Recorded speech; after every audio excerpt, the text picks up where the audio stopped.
you guys are so factored into the assumption of a future that you waste the now. I don't have that option.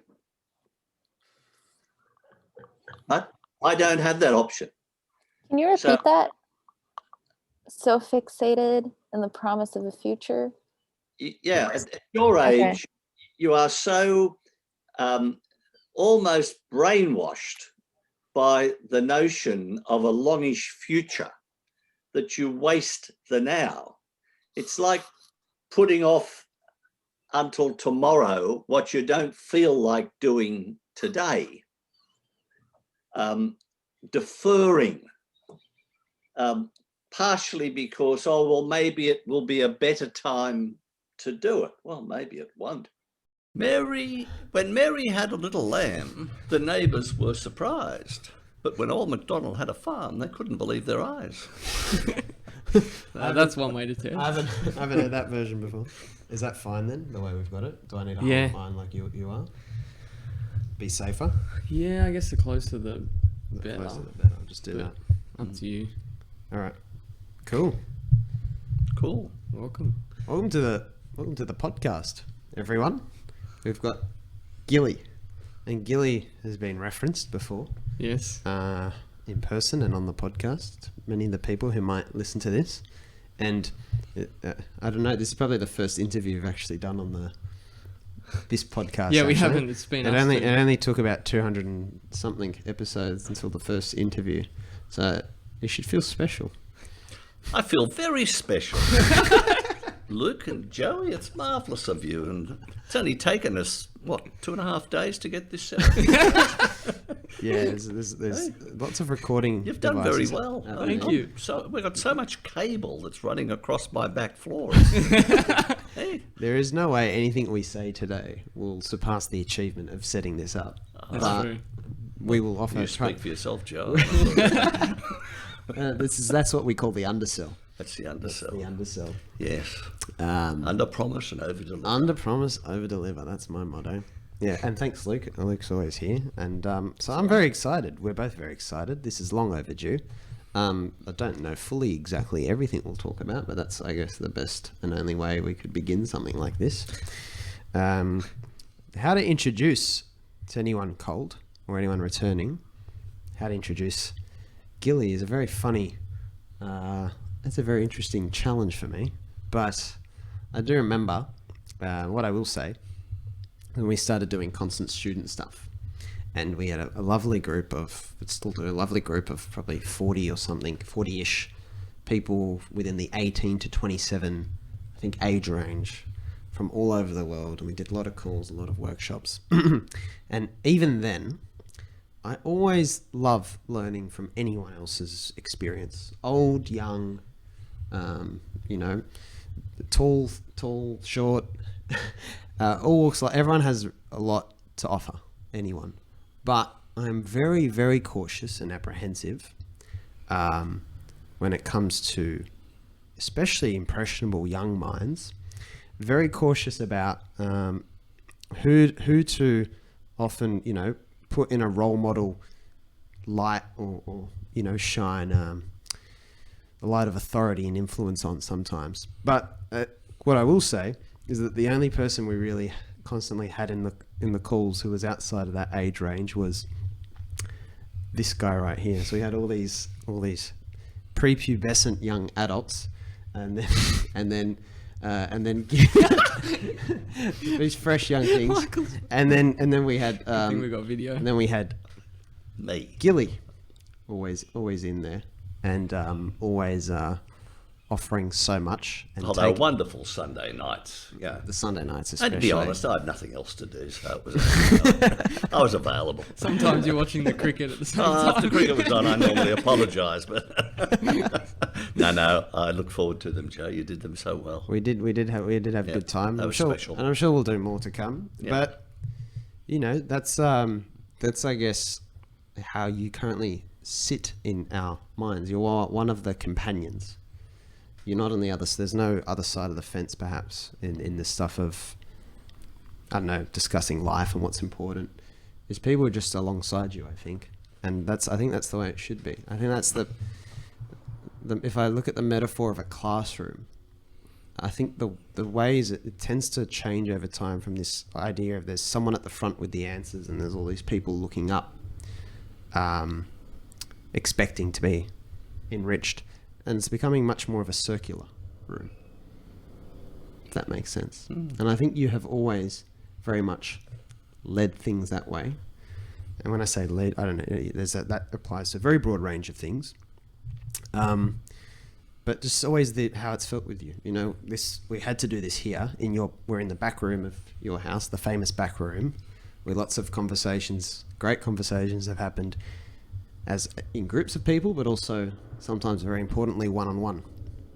And you've always been available for that, for people like me, for people like Luke, and a great many other people. So we'll unpack a lot of that, and we'll hop all over the place and just unpack some of your thoughts and life's experience, and then talk about some things there's a great many things we all find important, but we'll unpack that. But the starting point, I have this, one of our calls, I think you would have been on it, for Constant Student, and it was funny, it was completely impromptu. I remember we didn't have something on that Sunday night, and Louisa from Brazil had said, "Oh, so I'll see you tomorrow night." And I said, "Oh, we don't have anything on." She's like, "Oh." I was like, "We can make something." She goes, "Okay." So we just, I think Scott and I talked about some sort of question around aspiration versus appreciation. So we had this impromptu call, and we're talking about that topic. And I remember something you said, and I've recorded, so sometimes I have this recording, but it's not public. I recorded the call. So I share it sometimes with people. And I remember it's at 41 minutes. And I think I throw to you to talk about just the reality of, being at the other end of life. I'm going to call it that. And there's a line you said, which was, you people are very so factored into the concept of a future, you neglect the now. Mm-hmm. I don't have that option. Mm. And I find that a very striking line. And I wonder if you wouldn't mind starting there. Happy to. On that thought. Happy to. Well, of course, it underscores the central importance that crops up all the time of living in the now.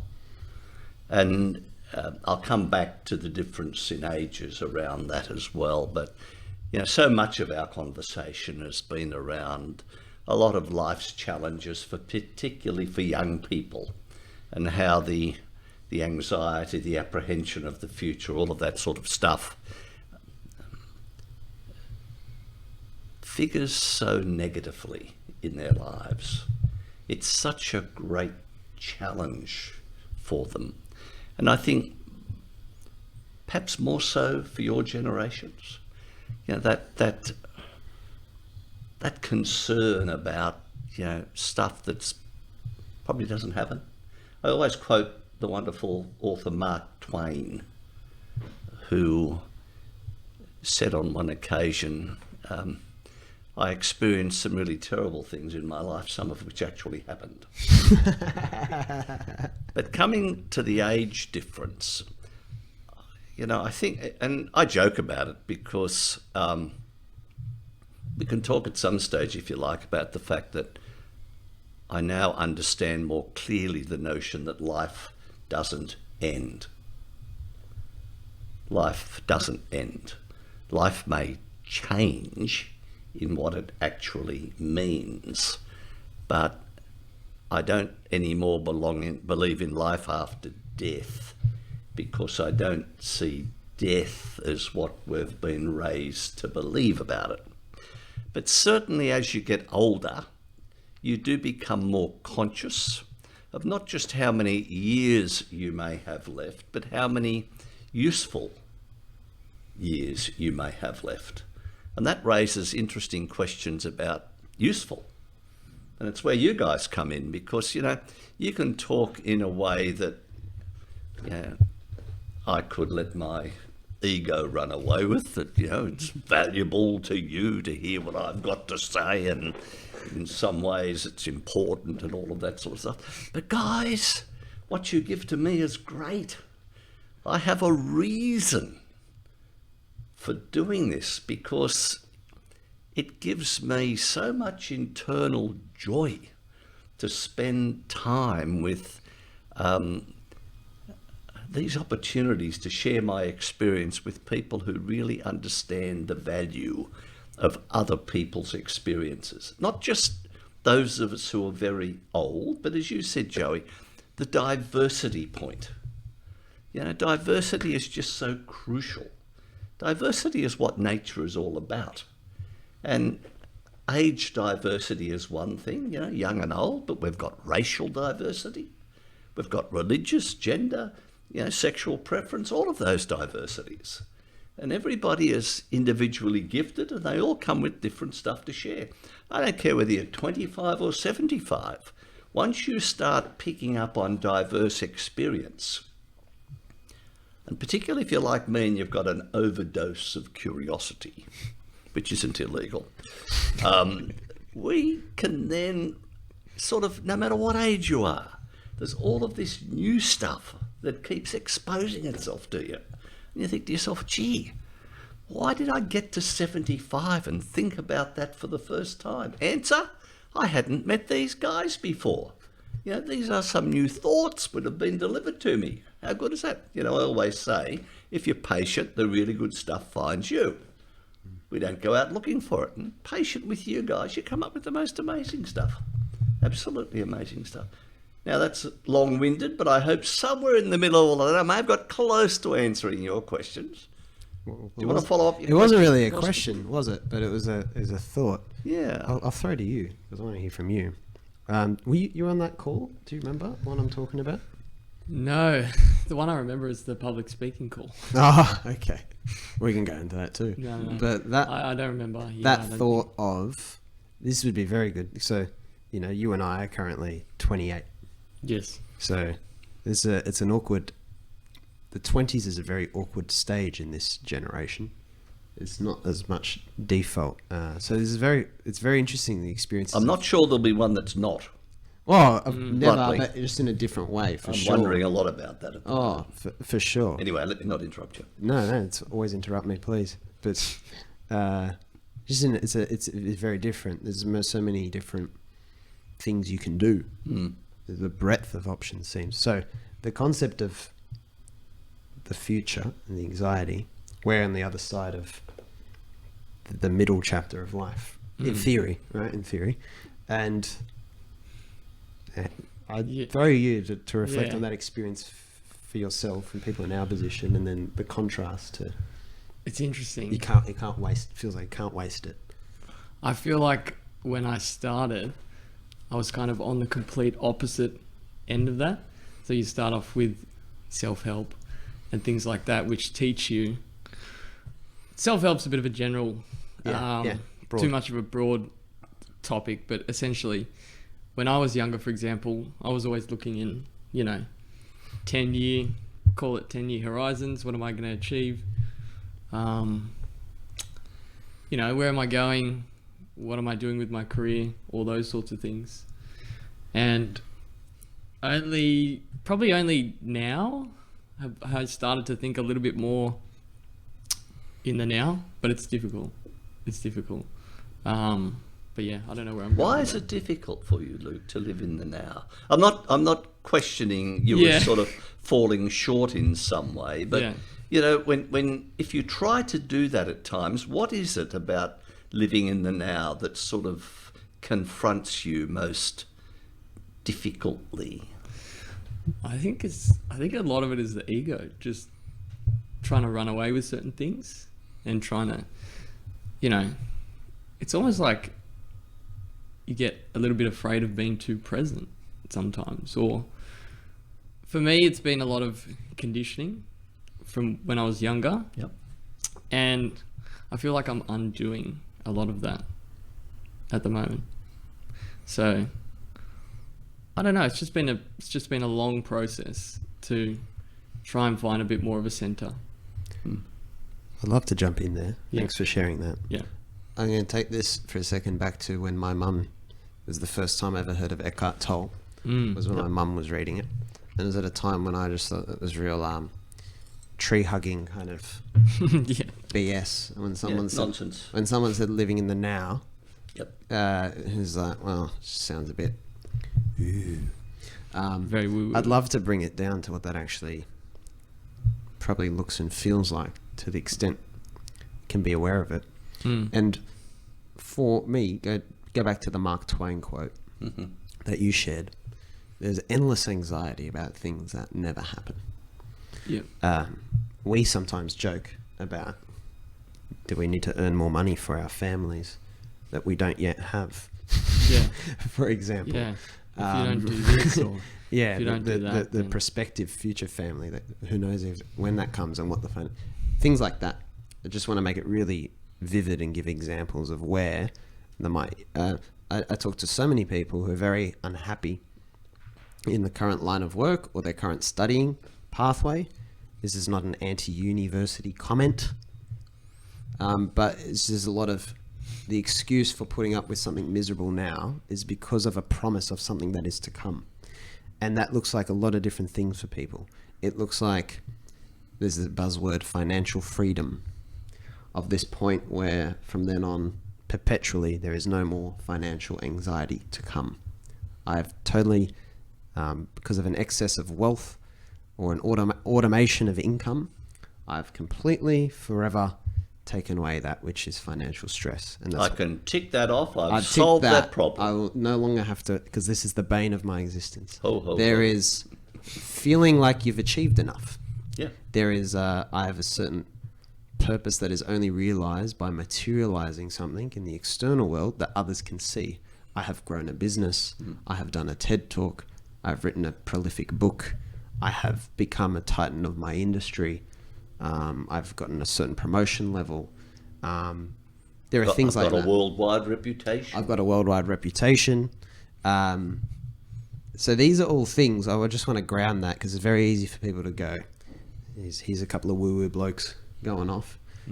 These, I think, are the specifics, and these are most of the things we would talk about that take you out of the now. Seem very practical. That's a very interesting word, practical. Very normal, very good. Probably the sort of things that school seems to really be shaping you toward.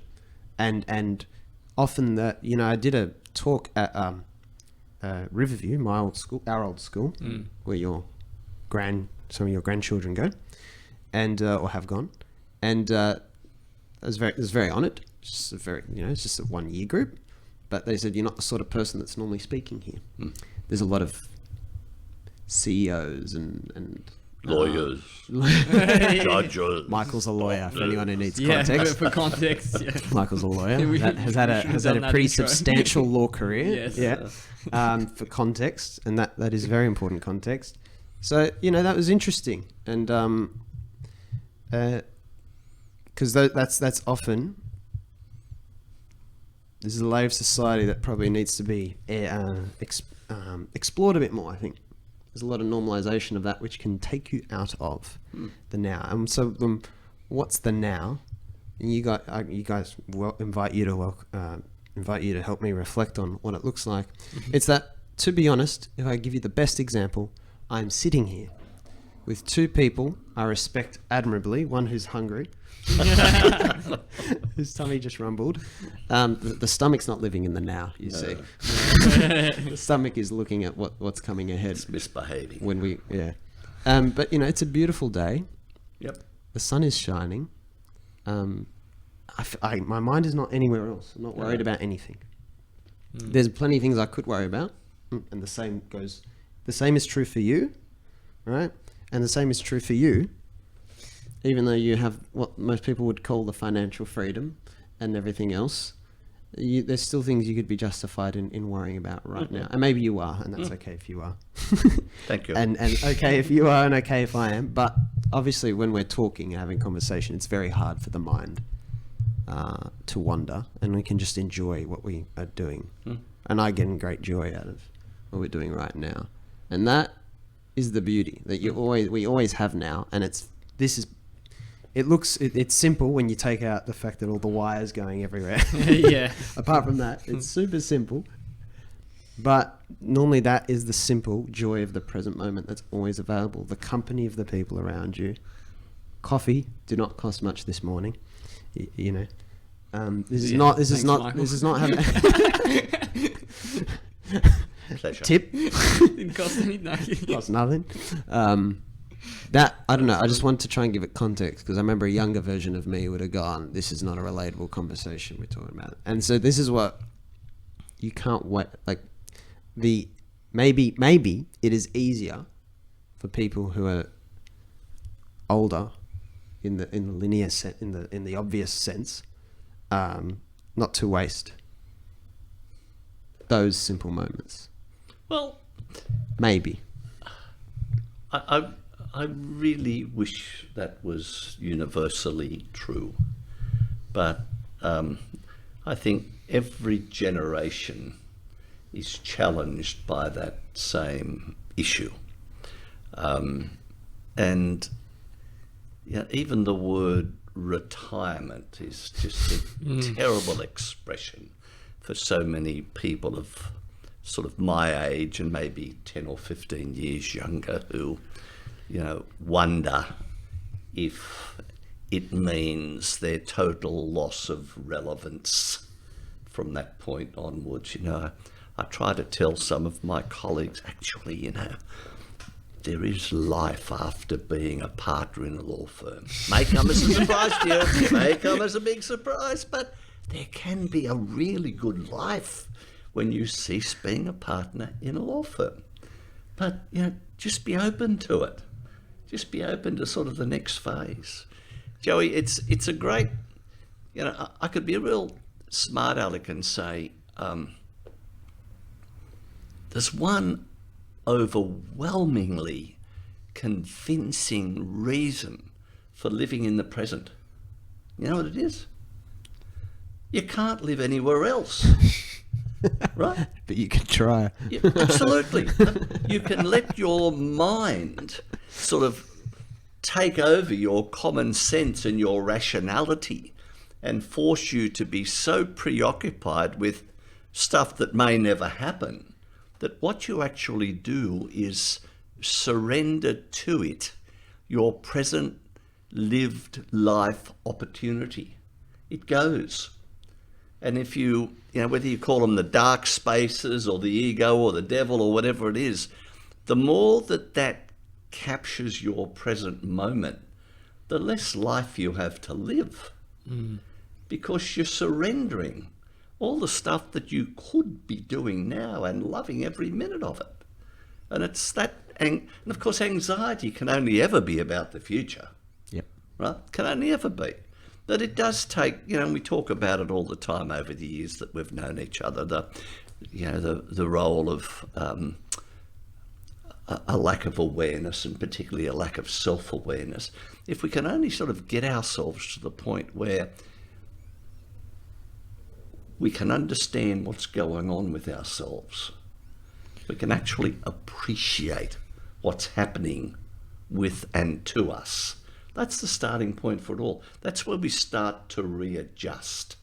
That's where we start to make the choices. I choose not to be distracted by crap that may never happen. And ultimately, I can almost say today, it's not important. It's just not important. Why do I convince myself that it's important? Why do I let the ego convince me that it's so important I'm actually giving away for nothing my present life? It's very convincing sometimes. It is, Luke. Can you tell us a story about it? We were talking about this He last night. sent me a message about, is this what the voice... the constant dialogue. Yeah. Yeah, just I'd say I'm getting, excuse me, more of an appreciation for what you're talking about, Michael, but it's, at times, it depends on what's going on in your life at that current time. I had something come up at work which made me question certain things, and then it just sets off like a spiral. Yeah. And then Did you know it was happening? I did. Okay. But Well done. It compels you Yep. to react. Yep. But I think I'm getting better at sort of becoming aware, which is good. And I did have a question for you, Michael. If you think you're getting better, you are getting better. Okay.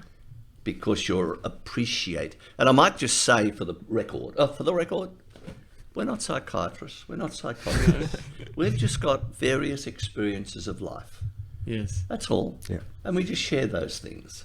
And, there may be experts in these fields who have different things to say.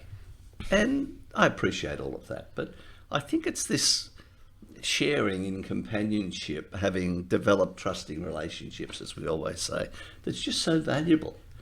It is a bit like therapy, certainly a bit like therapy for me. It's very reassuring for me to hear you guys speak the way you do. It's marvellous. It helps me an awful lot. Anyway, you got a question for me? I was gonna say what calmed me down a little bit was just surrendering to it in a way, and just not, because sometimes you can think you're very aware, but even in doing that, you're just trying to be like, I'm aware now, so I shouldn't be struggling. How's like this this. happened? Yeah, I'm so aware. And then that's the other side of things coming into it. But if you, I think it helped a lot messaging you, for example, about how crazy some of the thoughts start going. Oh, we need a vent. Yeah, you need to have those people you can trust. Which is great, but then you just kind of just try and let it go. And laugh. And laugh. Yeah, a laugh. What out the F's stupid. going on here? Eh? This is just ridiculous.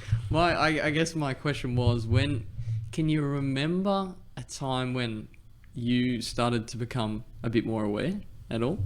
Or Snuck up. There was no epiphany. There was no sort of lightning bolt or anything like that. It was just slowly, progressively.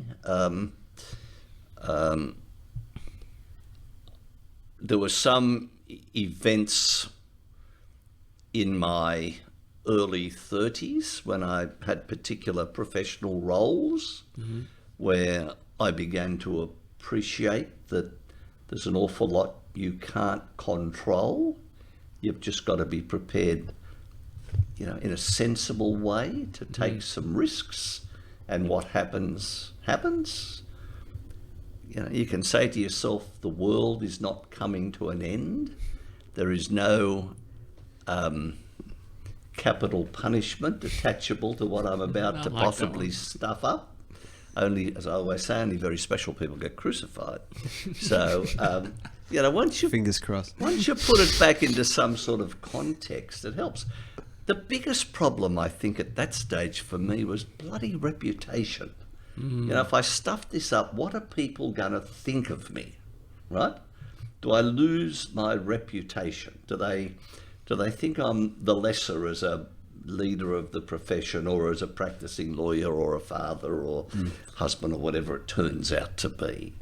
And, ultimately, you come gradually to be able to put that in its context as well. A lot of it, you start to sort of understand the importance of forgiving yourself. Most people have forgiven us for things long before we forgive ourselves. We can beat ourselves up for a long period of time, and it's not necessary and it's not helpful. But how we learn that forgiveness stuff, I think, is pretty important in this as well. And it takes a lot of reassurance, doesn't it, to be able to understand that. We share a friend who had a terribly traumatic event in his life when he was about 25, and paid a very, very tough price for it. And he's one of the most, I've only known him for a couple of years, but he is one of the great teachers for me of the challenge of forgiveness. It's incredible, and it underscores just how difficult it is for human beings to be able to forgive, and particularly, most people, when they talk about the challenge of forgiveness, they talk about forgiving other people who have done nasty things to them. But, if you really want to get deep into it, talk to people who are challenged to forgive themselves. That's where it really strikes home. Ain't that the truth? I'd love to throw back Yep. to, we talked a lot about the anxiety about things that might never happen. But then there's also the flip side of that. Normally, not unrelated to anxiety about things that will never happen, is the hope and the planning for things you think will be better than what you have now, but are probably unlikely to be that. Which is the easy examples are more of X, more money, or the love of a partner that is currently not present. Power. It's gone right to it. The P word. Yep. And that is also, I think, the flip side of that, as in the other common. You know, it's worrying about something in the future, and therefore that takes you away. But there's also the oasis in the desert idea, that from your hunger or thirst, your mind conjures up something, you know, a reprieve from the misery in the desert, and that's what you've been searching in the desert for. I want to acknowledge that, because the thing I think would be very valuable if you could share on it, and flip briefly to the journey of the kind of journey. I'm very interested in that, in the late stages of your, particularly the full throttle law career, and when you step down from partner. Yep. If I understand it correctly. I think you were in your early 60s, if I'm not mistaken. I can't remember exactly. Retired when I was 60. 60.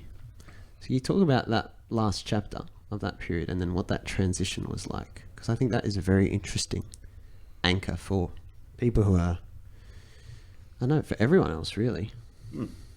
Well, I hadn't actually thought about it much until when I was 55 in the partnership, 55 years of age, and that would have been in 2002-3.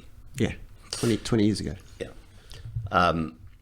I was in a circumstance where I was able to start building up my superannuation fund for the first time. And being self-employed, of course, it's all your own sort of salary sacrifice type of stuff. And at 55, that circumstance enabled me to think about, okay, if I built this up significantly over the next 5 years, at 60, I will probably be in a position, all going well with the firm, where I can make some choices. And without really getting down to it in precise detail, I sort of spent a lot of time reflecting on the decades of life. And, you know, roughly my generation, the first couple of decades, like 0 to 20, that's like hanging around at home with the parents, largely being under their control and direction, doing what they said, going to school, teachers, much the same, doing what they said.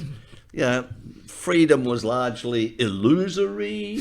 You know, you're supposed to live in a democracy, but you spend most of your waking hours being told by other people what to do.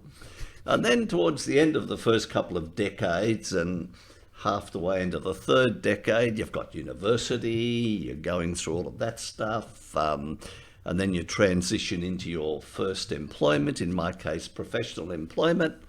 Halfway through that, married. 1 year later, child. 2 years after that, second child. So in your 20s, for my generation, you've gone through university, you've started into a professional job, you end up as a partner, you're married, and you've got children on the way. And guess what else you've got? Any ideas? No. Nothing? Career. Mortgage! Yeah. You got the mortgage! Hooray! Mortgage, the first version of hand. Oh no. Marriage is the first version of handcuffs. Sorry, I didn't mean that. But certainly the second version is the mortgage. So you've then got your 20s and your 30s as you're developing your career. You're paying off the mortgage. One modest house, poor house actually, becomes a modest house, becomes a flash house from a working class suburb to the lower North Shore, overlooking the bay sort of business. Suddenly, the kids are off to private schools. Growing up in the western suburbs, I had no idea that you could pay school fees, which were far in excess of the first mortgage you had on the house. But, you know, this takes you through those 20s, 30s, 40s. You know, you're getting more and more important legal work, you know, outside of the firm as such. With variety, you're taking on other roles in society or within the profession, or in my case, within the insurance industry. You're coming better known. You've got all the kids coming into the firm. You're mentoring them. You're helping them create their careers. So in your 20s, 30s, and 40s, you're going through that process. Your children are coming out of school at the other end. You know, you're going through perhaps the most significant training experience of your whole life, and that is raising teenagers. Whatever you think you've done in life up to the time when your first child hits teenage years, you'll realise just how inexperienced you are for the real challenges of life. So this is just taking us through, and, you know, you get to sort of the 50s and your kids are sort of moving out of home and they're starting their own lives, that sort of thing. You know, you're starting to have a bit more free time, but at the same time, there's a lot of pressure in the firm because you're a senior partner at that stage. And as you get towards 60, you know, the mortgage has been paid off, right? The kids' school fees have all been paid off. You've then had what I roughly refer to as all the school fees at once, which is a real wake-up call. You know what all the school fees are at once? Marriage.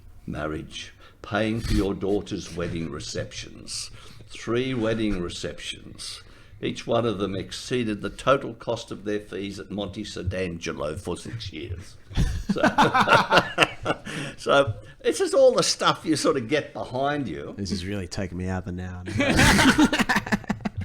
And then you're sort of at 55, here I was thinking to myself, okay, if I retire from, and yeah, bear in mind, I was 23 when I joined the partnership, and I've never shifted jobs. This is my 55th year in the firm. So this year's his 55th. Yeah. So right now, I then get to the point where I'm thinking to myself at 55, you know, the decade from 60 to 70 may be the first genuinely free decade where you can make all your own decisions. Yeah, spouse, loving spouse who gets consulted with all of this necessarily, but, and I might say there was illness that had cropped up before this, so that had its impact. But the reality is that if you have carried forward with you all sorts of stuff beyond your actual career, for my case, outside of the law, and you just sort of think about some of the things that have touched your life that you've not been able to go and explore in more depth. And bluntly, for me, one of them turned out to be teaching. That 60 to 70, with a bit of luck in terms of physical health, mental health, all of those sorts of things, you could be useful. And I thought, beyond 70, you're going to go downhill pretty quickly. You know, that'll be the end of it. You know, you'll be like on one of those great big slides at Coney Island at Luna Park with those Hessian mats underneath you, and you're sort of up there as an old guy thinking to yourself, oh, I'm terrified. Can I really sort of start this? Because the last ride. The last big dip. So anyway, But I'm happy to say now, halfway through the 70 to 80 bit, it's not too bad. It's pretty good. I can sort of, but don't rush to it. Don't speed it up. Sort of go at your pace. But that was the way it sort of, and of course, one of the great things that came to me as well was just broader reading, because one of the things you do, lawyers trade in words, and words mean a lot of reading. So there isn't, the pleasure element isn't huge for me. It wasn't huge for me. But once I was away from the clients, I took to reading with a great deal of enthusiasm, very broadly spread. And a lot of the stuff we're talking about now, the awareness stuff, I got fascinated by how the mind works, fascinated by philosophy, very fascinated by theology because of another aspect of who I am. But, science, history, biographies, reading about people and their stories. I think that the last 15 years, I don't know 13 come from, the last 15 years have really given me an opportunity with reading that I regret a bit I didn't find a way to do it earlier on. It's why you guys have probably heard me say, I think if I had two little bits of advice I would give to youngsters, it would be keep a journal and read a serious book once a month. Did you finish that book I gave you?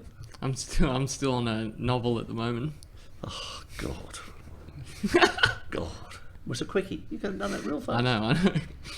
Anyway, does that give you enough in answer to that question? I'm sorry it took so long. No, absolutely. It's just interesting, I think, what the next chapter has looked like for you since then.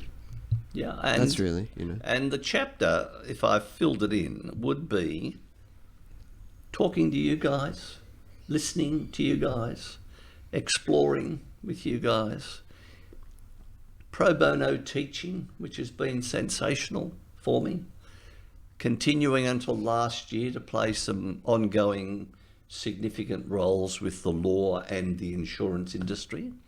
And, if I revert to the dimension of me, which is of faith, and particularly the role that Jesus Christ plays in my life, and my continuing to walk in some way with the Catholic Church.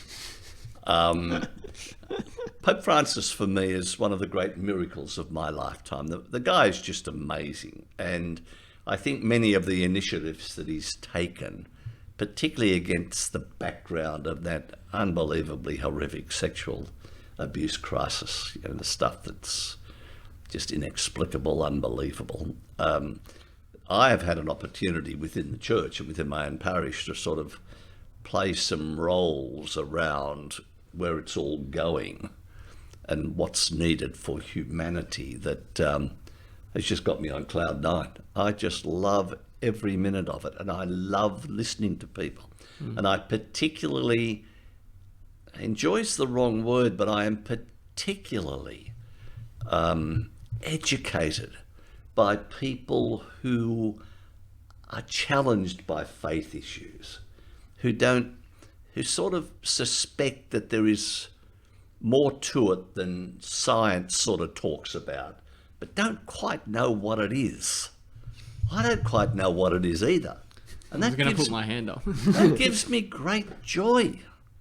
The surprise stuff I think is fantastic. And I just wish both theologians and scientists could be equally brave in saying, don't really know.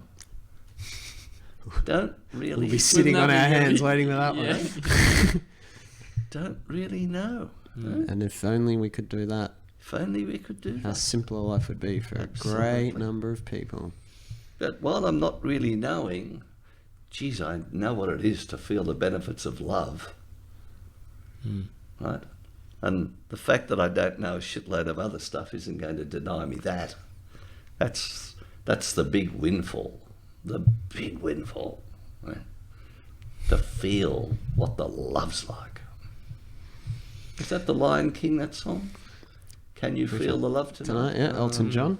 Yep, there you go. Yep. I did have a question. It might be a difficult one to answer, but we're speaking initially about awareness. How has your faith, Christian faith, played into broader awareness? How do they sort of mix in together? Well, you see, Luke, I would say for myself that the way I now understand the messages of Christ through Scripture, and I'm conscious of the fact that these are other people who wrote down stories well after he was dead, but nevertheless, the key themes of those stories, and I willingly embrace the fact that they replicate in all sorts of other areas of existence, including other faiths, whether they're Abrahamic faiths or not, that those messages provide all the answers, every one of them. If only we were brave enough to say that, or to accept that, even if we can't accept that Jesus Christ was God, think about the messages, right? Just think about the Beatitudes. Think about, love others as you love yourself. Do unto others as you'd have them to do unto you. The essential role of peace. What it means to be joyful, which means understanding the value of surrendering everything. Accepting surrender, that there is nothing so important to me that I would cling to it and sacrifice joy in my life. Can't be, right? This is a big one. It's a big one. And when we come back to things like the money and the power and all of that sort of stuff, if it's not delivering joy and peace, what's the point? And got one life. It's like, we quoted, don't we, all the time about our comedian mate Jim Carrey, Yeah. right? Who said, and I couldn't believe it, when I went to an Alpha course at the local Anglican church and they played this thing. Carrey saying, I really wish I could give everyone on the planet all the money and power that they really want, so they could understand it's not what they really need. Yeah. It's not what they really need. Well, we had you lent me the book. What's his name? me? I've forgotten. Guy from Friends. Matthew Perry. Matthew Perry. Oh, you would like that one. Yeah. Right. A million. What was You know his who name? he is? No. Chandler from Friends. Okay. The TV show Friends. Friends is a TV show, isn't it? Yeah. I'm joking. I know He that. talks about similar things. I was going to say. He talks about similar things. He references making $1 million an episode, Correct. and that he was completely miserable because he had addiction. There's a striking part of that. I don't know if you've got to it yet. He sees Charlie Sheen Yep. in trouble on the news before he's gotten his breakthrough role in Friends. Yep. And he's going, who cares if he's caught in this scandal, this sex thing and all that. This was back then. Charlie Sheen, he really came back around. This is in the 90s. And he's like, who cares? He's famous. Yeah. Why Yeah, would he care? doesn't And matter. he didn't really have a relationship with God, but he knelt down after watching that. And he said, God, you can do anything you want to me as long as you make me famous. That's crazy. And That happened. that's exactly what happened. Yeah. And he did it to himself. And you could not have more Yep. materially Yep. than he had. He had, or that Jim Carrey had. But the message is still a very difficult one. You really can never actually, you can't be preached it, as the Jim Carrey quote says. No one can stand there and say it No. if you're not choosing to live and experience it yourself. And that's what I've noticed. It's all the talking in the world is pointless. Correct. If you don't want to choose that. And that's what he did. He's thinking, how can fame, if you've got fame, what is the point? Why would you be worried? Who cares? Be in trouble, whatever. Until he's learnt. I feel that that's the reality. Nature will give you as much hurt as you need to learn the lesson. And if you choose... Big one, Joey. And if you choose to continue, you just keep giving it to you. It's... I think you've hit one of the nails. Well, you're getting close to another huge theme, and that is how do we know and appreciate stuff? And it's the head, the heart, and the gut point. That, you know, there. Until we really understand both the concept of conversion of heart and what you can't fool your heart, right? It can't be fooled. If you convert your heart to the point where you truly understand that sort of lesson, then it becomes I don't say it's an easy thing to do, it becomes an easier thing to do.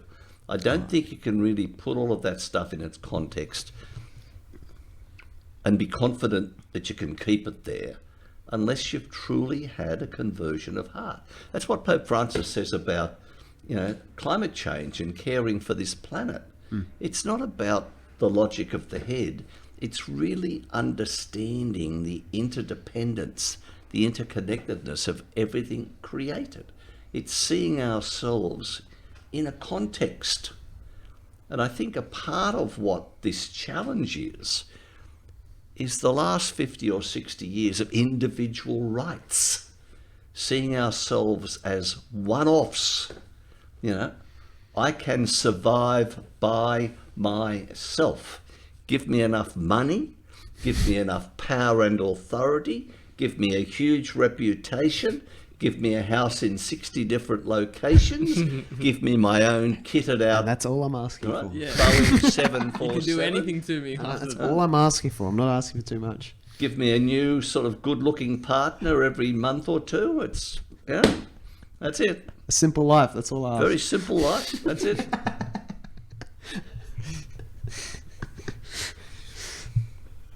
That is good.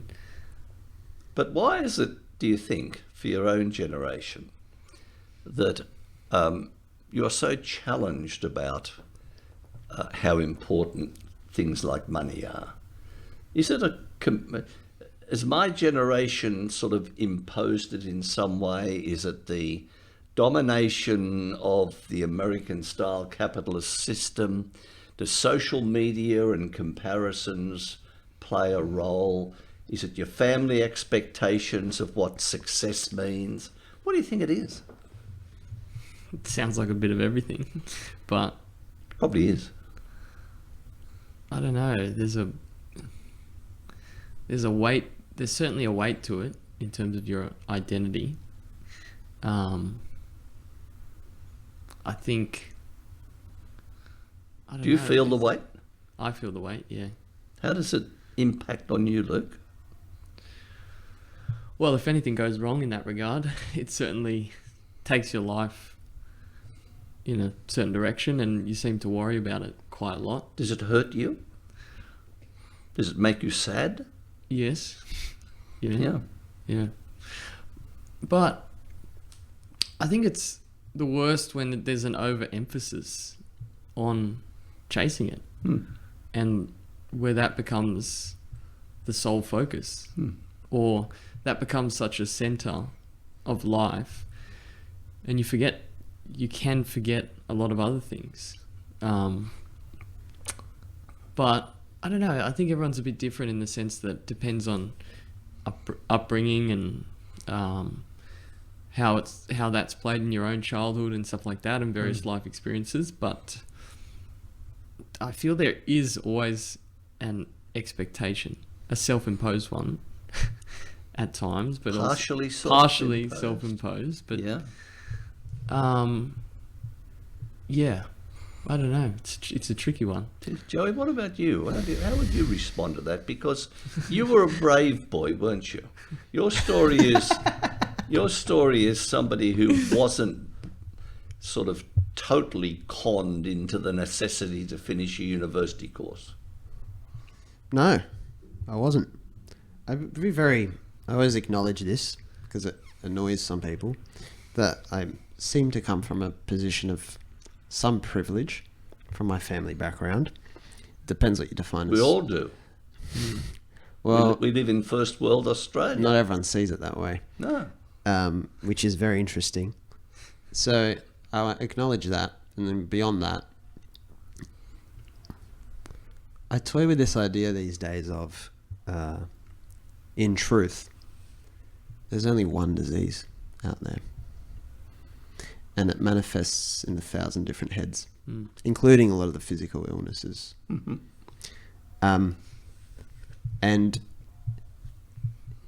it's beyond, the question about money is never a question about money. It's always a proxy for something else.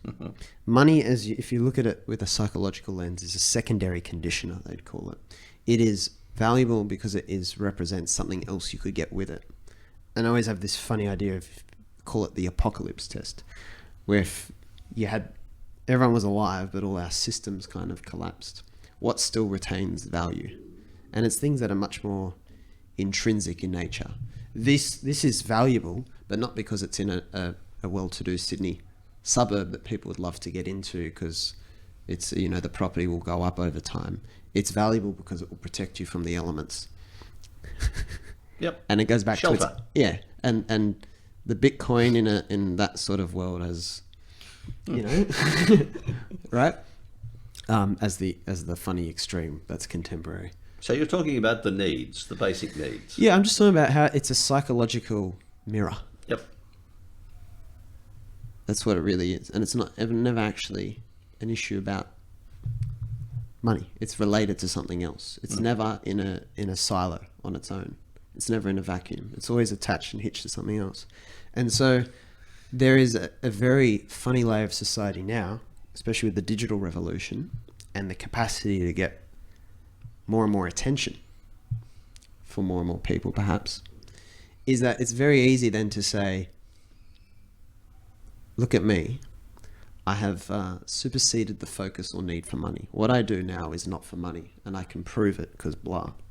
But just because you don't want money doesn't mean you don't want power in another form, right? And You still have wants. you still have wants, you still have desires. And that's the nature of desire. So there is a quote by, I believe it's Mike Tyson, a boxer.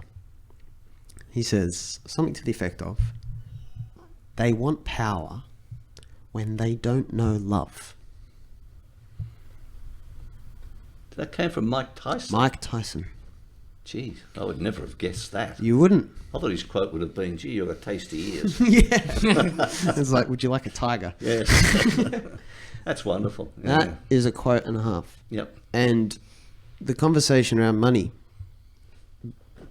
bores me to some extent because it's masquerading what the real conversation is. And that's a layer, that's a elaborate layer of this self-deception. And we're talking about you should do this because of the financial prospects. It's part of the picture. Yeah.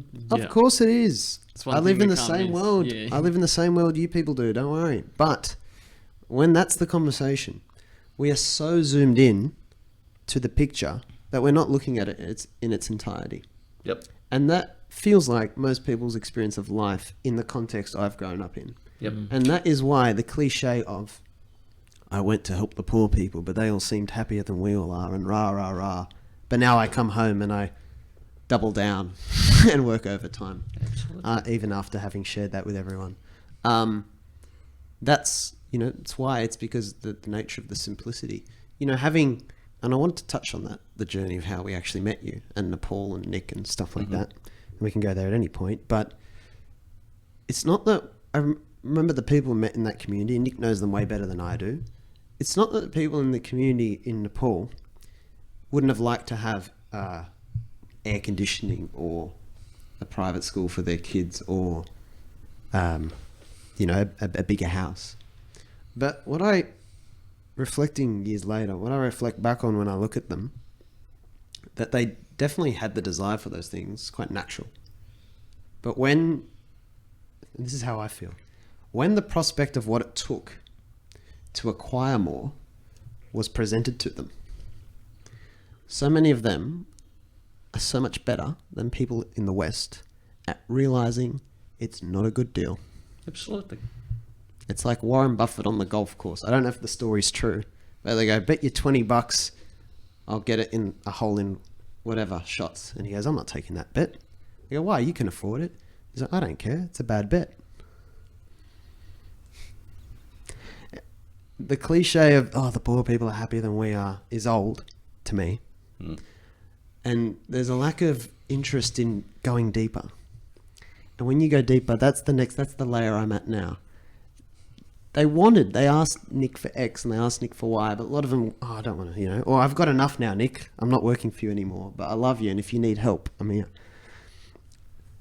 I've got what I need. So what is it? What does the world look like when money is actually about necessity, not about a signal for who you are and your importance and your power? They are the people I've met in the rural part of Nepal, not in Kathmandu, but who were much more on the spectrum of money as a pure material, like a pure, like unemotional object, just like maybe this microphone is. It is useful to the extent it helps me record something, but if there's a fire and I'm rushing to save my life, I'm not rushing to grab this microphone, especially because it's Luke's one. Yeah. So where does the narrative and the pressure... I can't compare our generation to others. I haven't experienced it. But when he sent me a passage from the Bible the other day that was written thousands of years ago, which basically writes off the concept of pleasure seeking in all its form. It's a ancient... That's why I've come back to this idea of one disease. Yeah. One disease. I think one timeless disease. Zoomed in, for me, seems pretty... like a good way to think about it. I'm curious, Michael, what your journey has been like with money and how your views might have changed over time. Can I come to that in just a second? I just want to tell you, maybe I've never shared this story with you, but in September I went to Laos to talk at a pro bono conference. This is a good story. Yeah. It's the one I'm thinking of. And to catch up with a young student there who was just starting his law career. And before the conference, he and I went up to Luang Prabang and had a lovely time.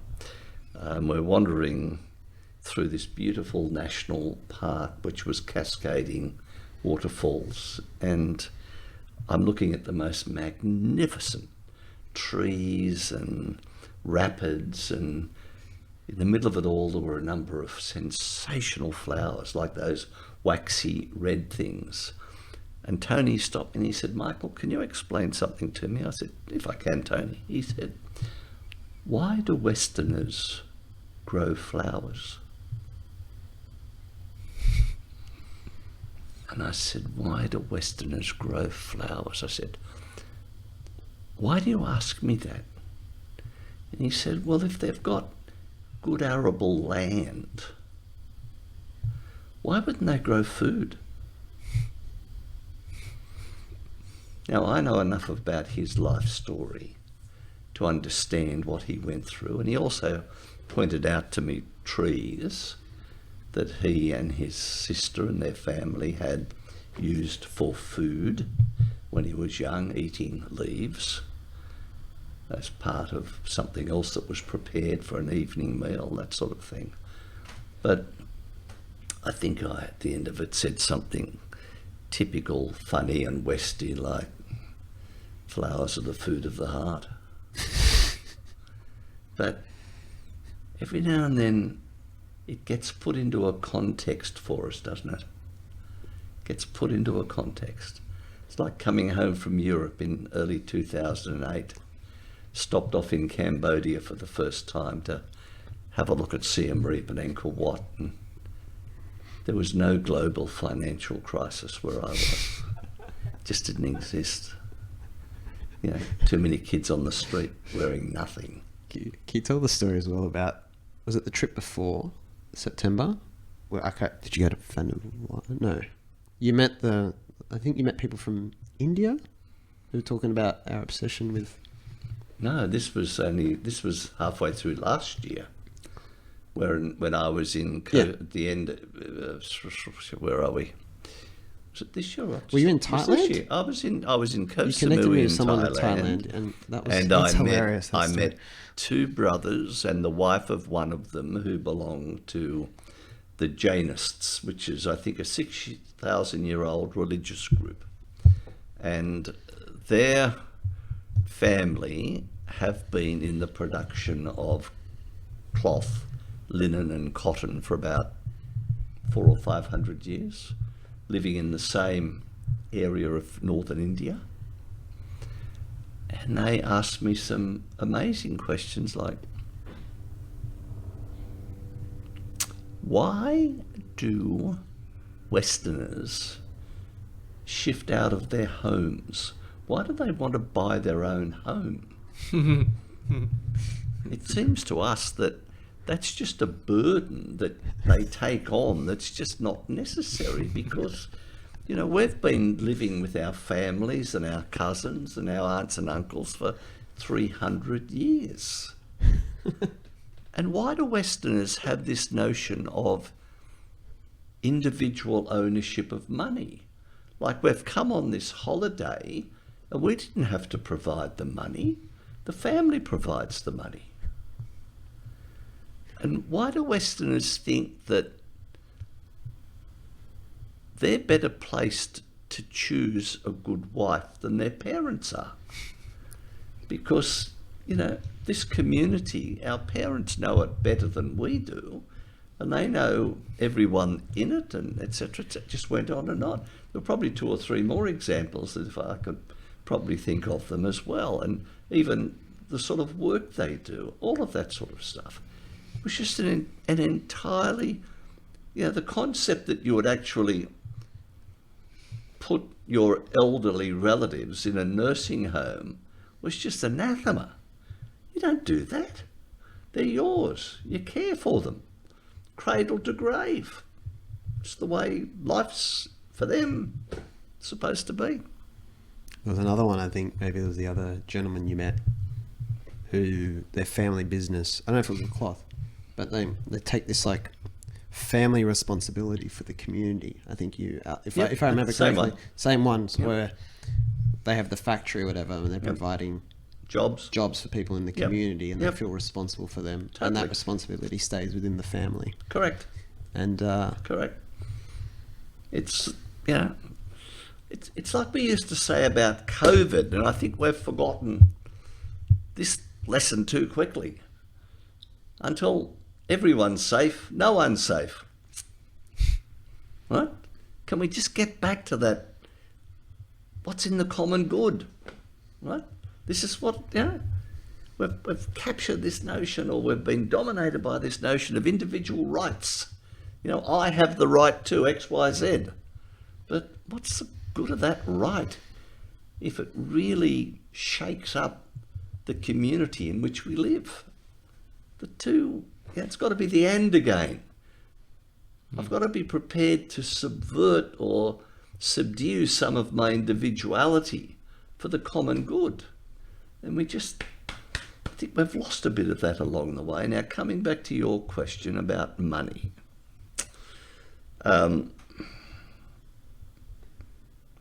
suspect there may have been a time, or there may have been times, when I was a tad seduced by it. It was not a big thing. I can remember my parents were of the Depression era, and they had a Depression mentality.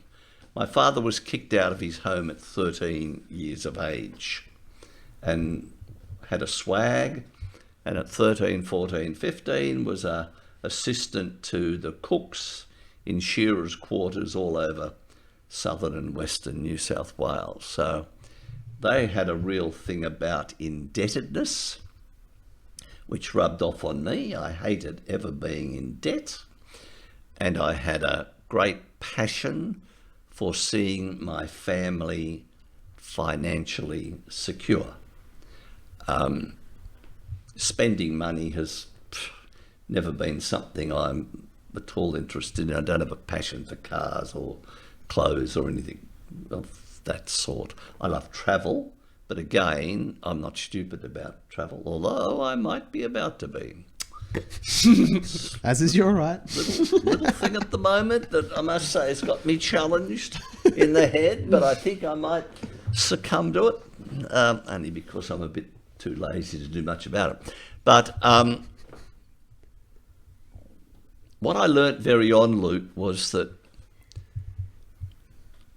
financial security / money, for me, was the outcome of some really, really good stuff, like ending up in a wonderful law firm, ending up with some great clients who became my closest friends, ending up with more work than I ever needed to do, and being remunerated at rates that were just mind-blowing. You know, I can remember having a debate with two of my friends, partners in the firm some years ago, saying to them, solicitors' hourly rates will never exceed $100. Like, I mean, you can't get a plumber for $100 an hour today. You know, true. who charges less than $100 an hour today? Except lots do, of course, because we don't respect a lot of the work that so many important people do, particularly in those areas where the love plays such a huge role. That's a bit of a worry for society, isn't it? The ones who love best, we remunerate least. In saying that, I'd go to something you've said many times, which is maybe, again, it's a view I share, but maybe, again, just it's not, maybe it's hard to start out that way and you're in a position to do so. But the gift of not being paid. Mm-hmm.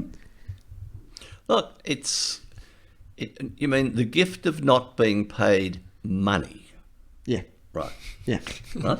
That's what I meant. Now, yeah, a lot of the best stuff we do with our lives results in the receipt of the best stuff we ever get. Yeah, to be appreciated for who you are, to feel the appreciation of other people, not getting your ego carried away or that sort of thing, but just that little bit of appropriate recognition for what you've done for somebody. And I think that's fine. I'm not so stupid as to say every sort of emotional reaction of that sort is the ego gone mad. It's not. We're human beings. True. And we look at times for that sort of stuff. And we need it to carry us along, don't we?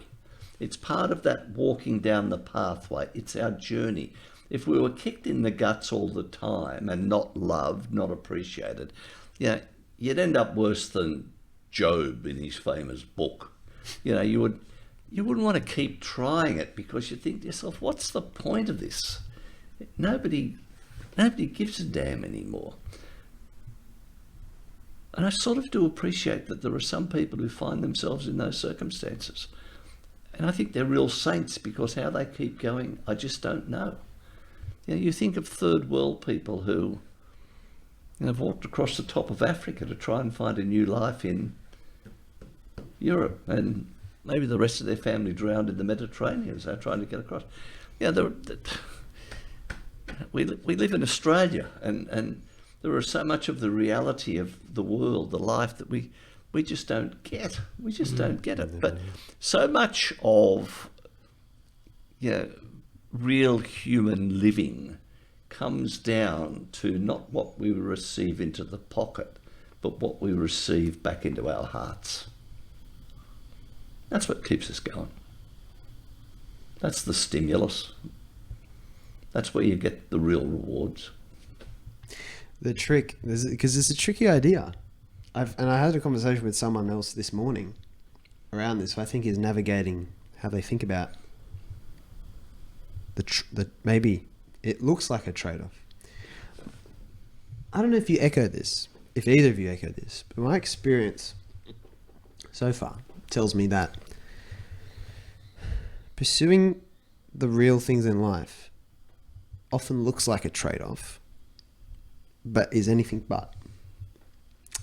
And the asymmetry to which some people are rewarded financially versus others who do things of a more loving vocation, maybe, or, you know, are not rewarded in such a way. I don't know. My observation is that normally the money stuff follows a lot of tangible value more than any other thing, any other factor. It's things that can be, you know, I'm very happy to put $10,000 into something that will definitely give me $100,000 back. You know, but if it's unclear how I will get that value back, I have to think more about where I put maybe the 10 grand. And sometimes it just works that way. But in saying that, is it the Beach Boys or who's the song? All you need is love. All you need is love. Dun, dun, dun, dun, dun. Dun. It's like when we say on a level of language, it's like when you talk about the now, and without, you know what I mean, that it sounds like a luxury. All you need is love. Doesn't sound believable. No. But that's just the trick. When you are experiencing it, everything else ceases to feel as relevant. And there are still realities about, I don't know how I'm going to pay for this, or I don't know my long-term financial future and everything like that. And without those realities without them disintegrating, just because you feel great or you feel loved or you're loving other people, without that actually going away, I find that faith just injects itself there and fills that space. And a knowing beyond knowing that everything is A-okay. And that's the trick. There's a lot of situations I've seen you respond to people who show incredible gratitude to you. And I think this is something you already touched on, but maybe you can go more into. And I feel like the perspective is that you are giving up something and being very generous of some resource, probably your time, that you then give to other people, sometimes in places of desperation or in neediness or confusion. And it's seen as a one-sided act from you to them. And often, I think you clarify for people that there is much going back in the other direction that they could never imagine. And I've heard you use the term field hospital and stuff like that. But I suspect it's all that stuff. And I don't know how many people get to experience that. You see, there's one dimension of that which I've probably not shared with you, and something I've been thinking about a lot more recently is we often talk about how unique we all are, right? Everybody's a bit different. And, in one sense, to the whole of the universe and the movement of creation, our death goes without notice. But in another sense... Yours, maybe. Thank you. Not mine, surely. In another sense, no death goes without notice. And I think part of what I've come to appreciate, and more significantly, and I can give you some really boring examples of it, is that I've got to a stage in my life where I have an understanding of what I can do for others. It's sort of, without getting carried away by it, it's how I, with my giftedness, can help people. And what greater gift can somebody else give you than an opportunity to use your giftedness? To say to you, you have relevance.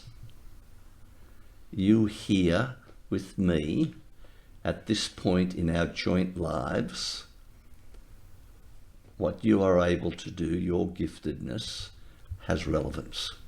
it has importance, it can help somebody.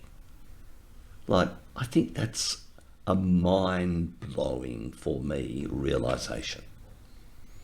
So, sure, there may be somebody who is getting some of my time or my questionable wisdom or experience. And if they want to listen, you know, all care and no responsibility. But, you know, it's a wow moment for me. It really is a wow moment. And if you guys, as you get older, just carry those thoughts along and come to, like, I can write, I can draft words, I can draft powerful words, clear words. I can listen to somebody and I can understand what they're saying, and I can convert that into a piece of paper for them or a submission or whatever it turns out to be. I can go with them to meet somebody and help them in the way they present for something. Like when I was volunteering at the Uniting Church in Newtown, there were a couple of people there who used to have trouble with one of the local bank managers, and I could go with them to the bank and it would be over in 30 seconds. Of course, I would just explain what the position was, and suddenly they could access their accounts again and all of that sort of thing. And I wouldn't think that was a big deal, but for somebody, our ordinariness, our normalness, our everyday selves, it's a big deal. For them, it's a big deal because you're the only access that they're going to have at this point in their lives to that gift, which may be very crucial for the living of their lives at that time. You know, for a restoration of some joy and some peace, that sort of thing. And that's why we must never underestimate what we can do. It's like I've said before, growing up as a lawyer, you know, I learned to have conversations and present and listen and interview and write and do all of those things. But all of that stuff isn't limited to being a bloody partner in a law firm. You know, it's the stuff of living in community with humanity. It's how we connect with one another, right? And then other people come along to my life with their giftedness, do exactly the same.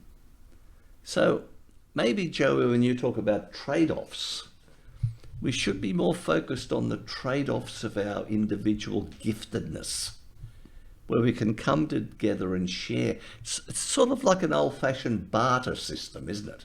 Yeah. Remember we used to use the barter thing? And it's a simpler one. Very simple. And it's not the stuff of artificial intelligence. It's the stuff of human love, right? And it's the stuff of knowing that I didn't invent any of this for myself. Every bit of it was gifted to me, as it was to you and you. And for a purpose. It's like a trustee. We're given this stuff for the benefit of ourselves, yep, and others. Ourselves and others. I need to look after myself. I need to look after you in the way I've been gifted to do. And likewise. And I know here at 75 years of age that you are generous with your gifts towards me in exactly the same way. Sitting here, like, how many old men at 75 years of age at 1:15 p.m. on a Saturday afternoon are sitting at home in isolation, having had a sandwich of some sort, having not spoken to another human being all day, and won't speak to another human being today, right? And will turn on the television at some stage or read a newspaper, but absent other human contact, let alone human contact from two delightful young people. What a gift that is, eh? What a gift that is. And maybe when you're 75, or maybe a bit younger, You'll come to see the way all of this can work so beautifully for humanity. If only we could be this way towards each other on a universal scale. You wouldn't have the bloody Russians in the Ukraine. They'd be loving each other, right? That's the reality of it. For me, it's the reality of it. Oh, that's very well said. I want to actually want to ask Luke. It's dangerous. Yeah, I know. My heart races every time the thought comes into my head.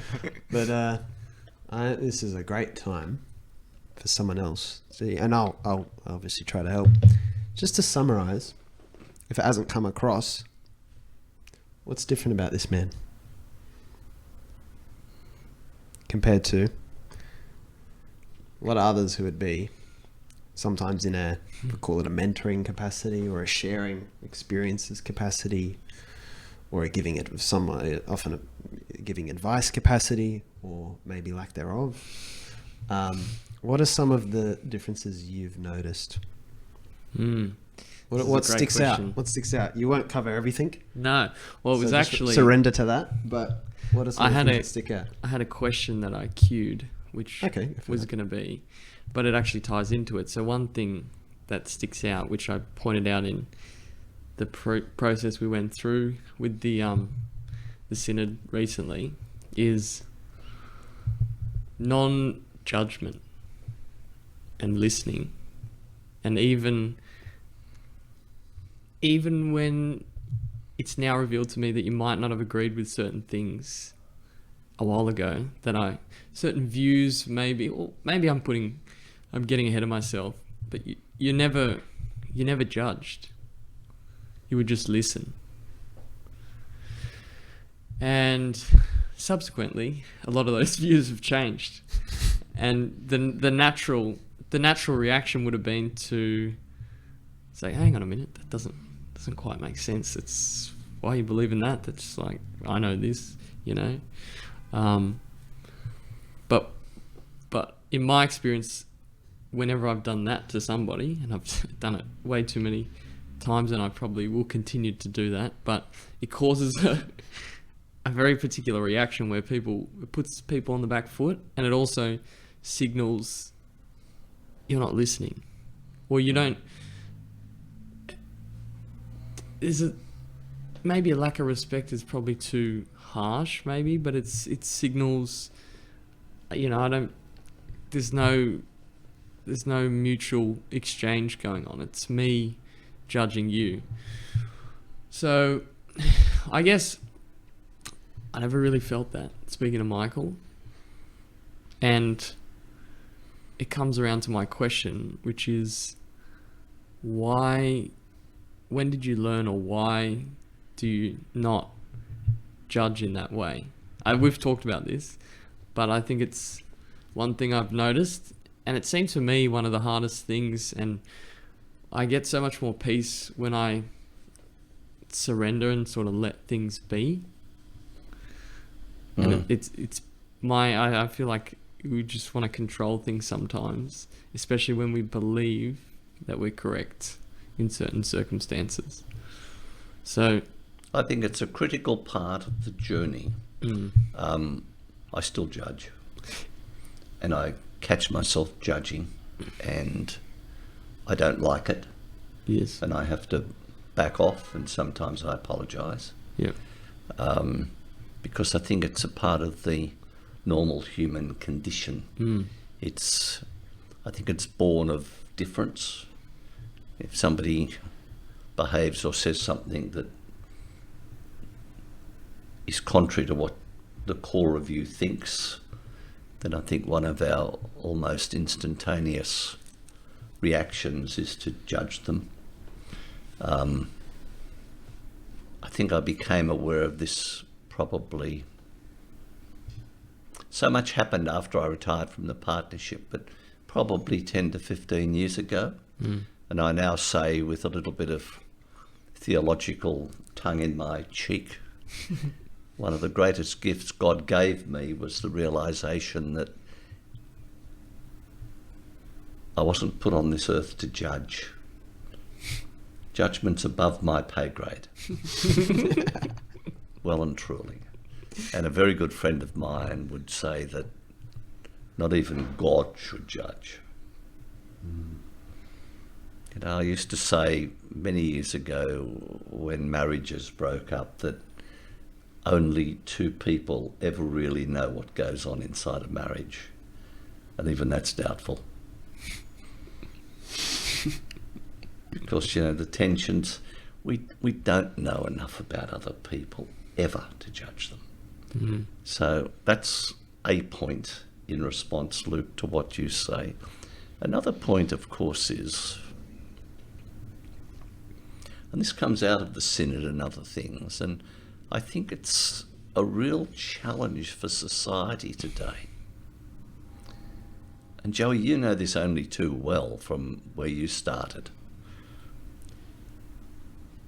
Learning comes from the most unanticipated sources. Right? If we just listen to other people, you know, we experience. You know, listening is of experience. And I often, you know, when I talk to my students about listening, I say you can listen to answer or you can listen to understand. And we all know what that means. We all know how we can listen at times and we engage our mouths before the other person's even stopped talking, you know? Yeah. So much for our listening. But if we really do sit there in a, you know, you guys have both had Jesuit educations, if we sit there listening in a discerning way, and even when the other person has stopped talking, to just stay with it for a while, you know, stuff dawns on us. You know, I could start talking again about my theology of the dawn, you know, the rising of the sun, all of that. But, you know, if we would just listen to other people with open hearts and minds and really non-judgmentally try to understand what they're talking about.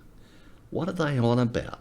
What's their life experience that they are now generously sharing with me?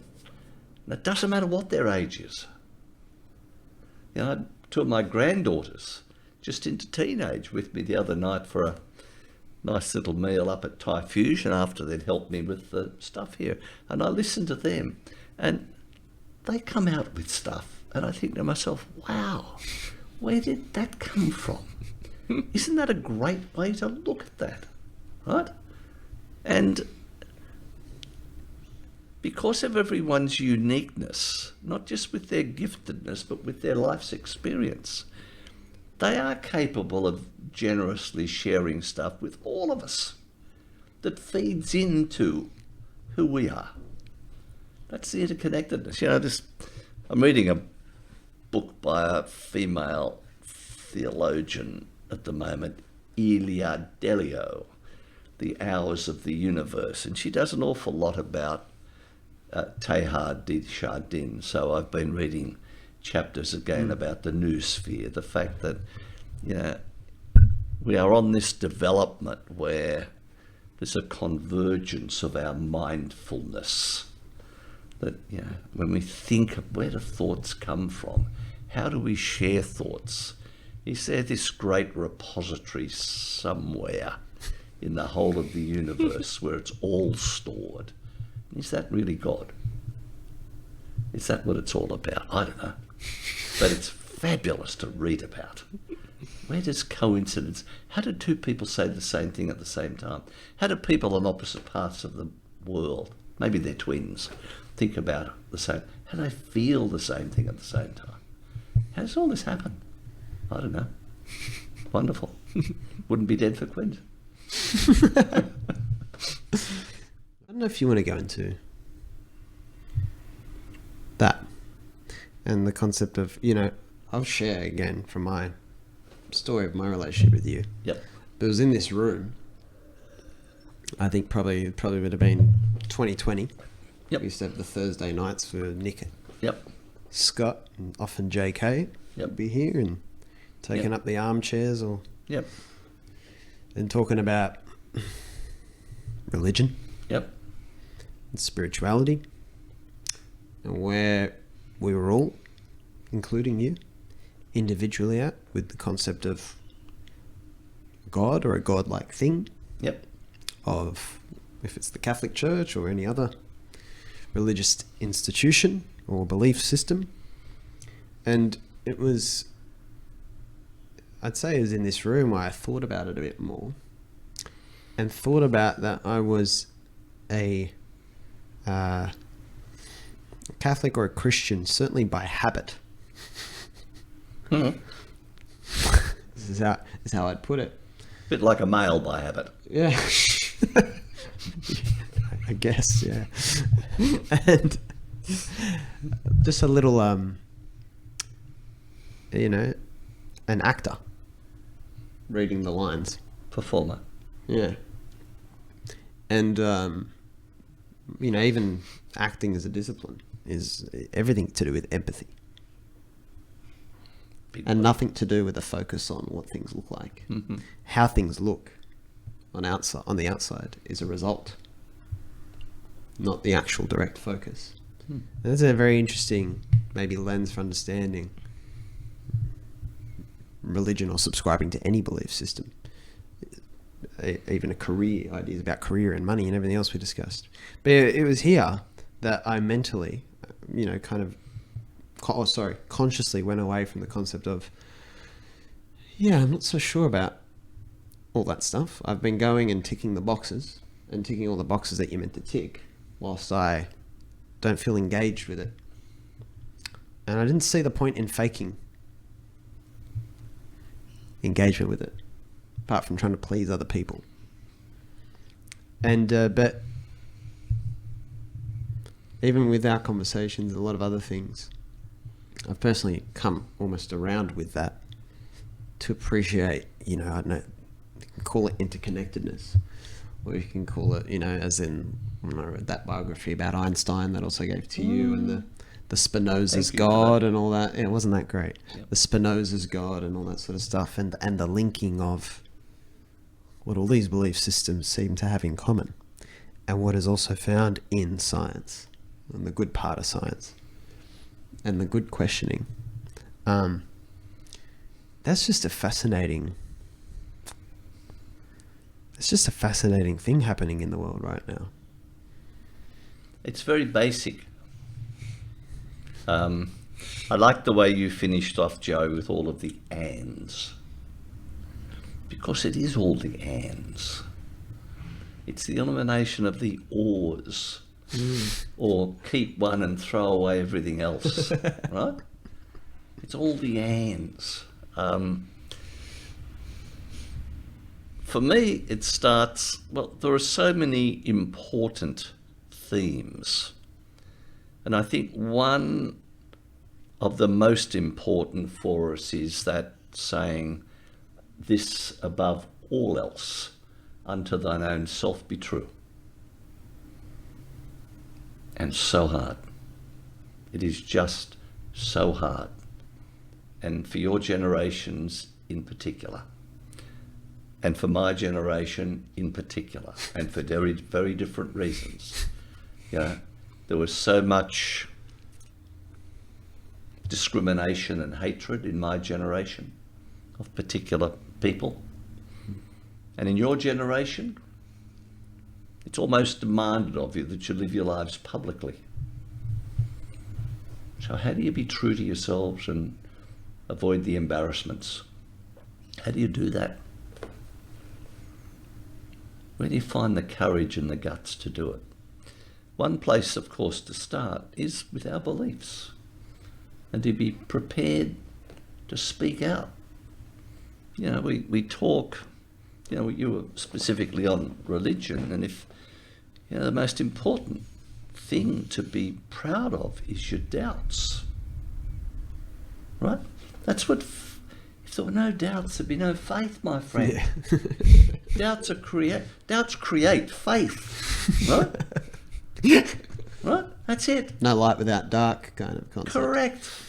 Yeah, Mother Teresa, or Saint Teresa now of Calcutta, yeah, spent half of her life, more than a half, she said, wondering if God really existed. Well, that's fair enough. Yeah, we're human beings.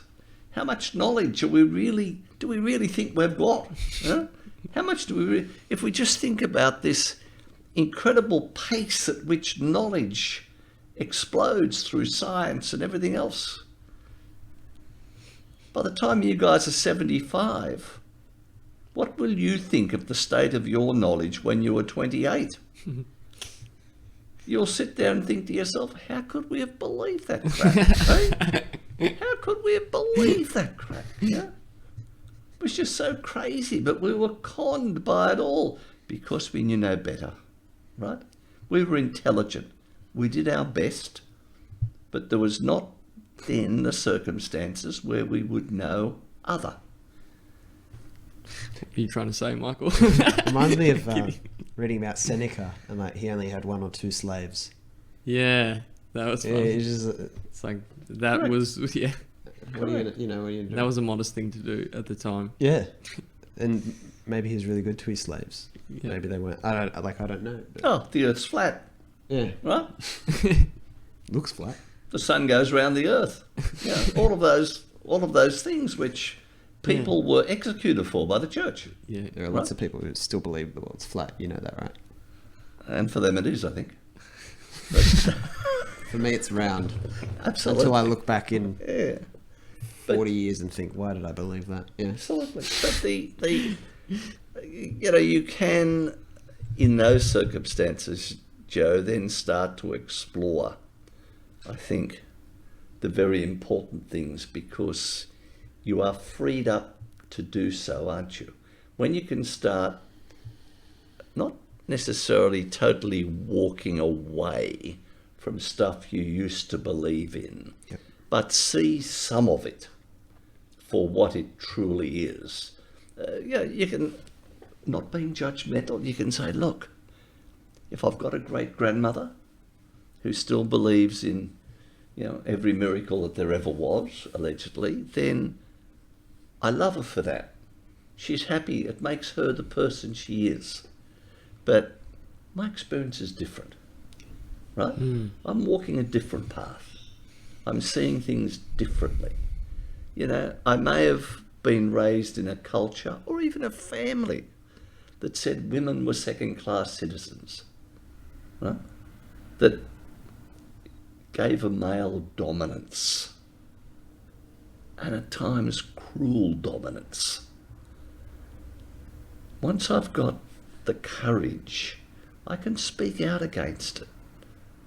When I hear, Aboriginals being referred to derisively by my mates or in a pub conversation or wherever, will I eventually get to the point where every single time I can say, stop, this isn't right. This is not right. This isn't the way to speak. When I hear people who may be of a different sexual preference being spoken of cruelly, can I think back to the wonderful school I went to, which became famous for a period of time for a speech that a young man once gave.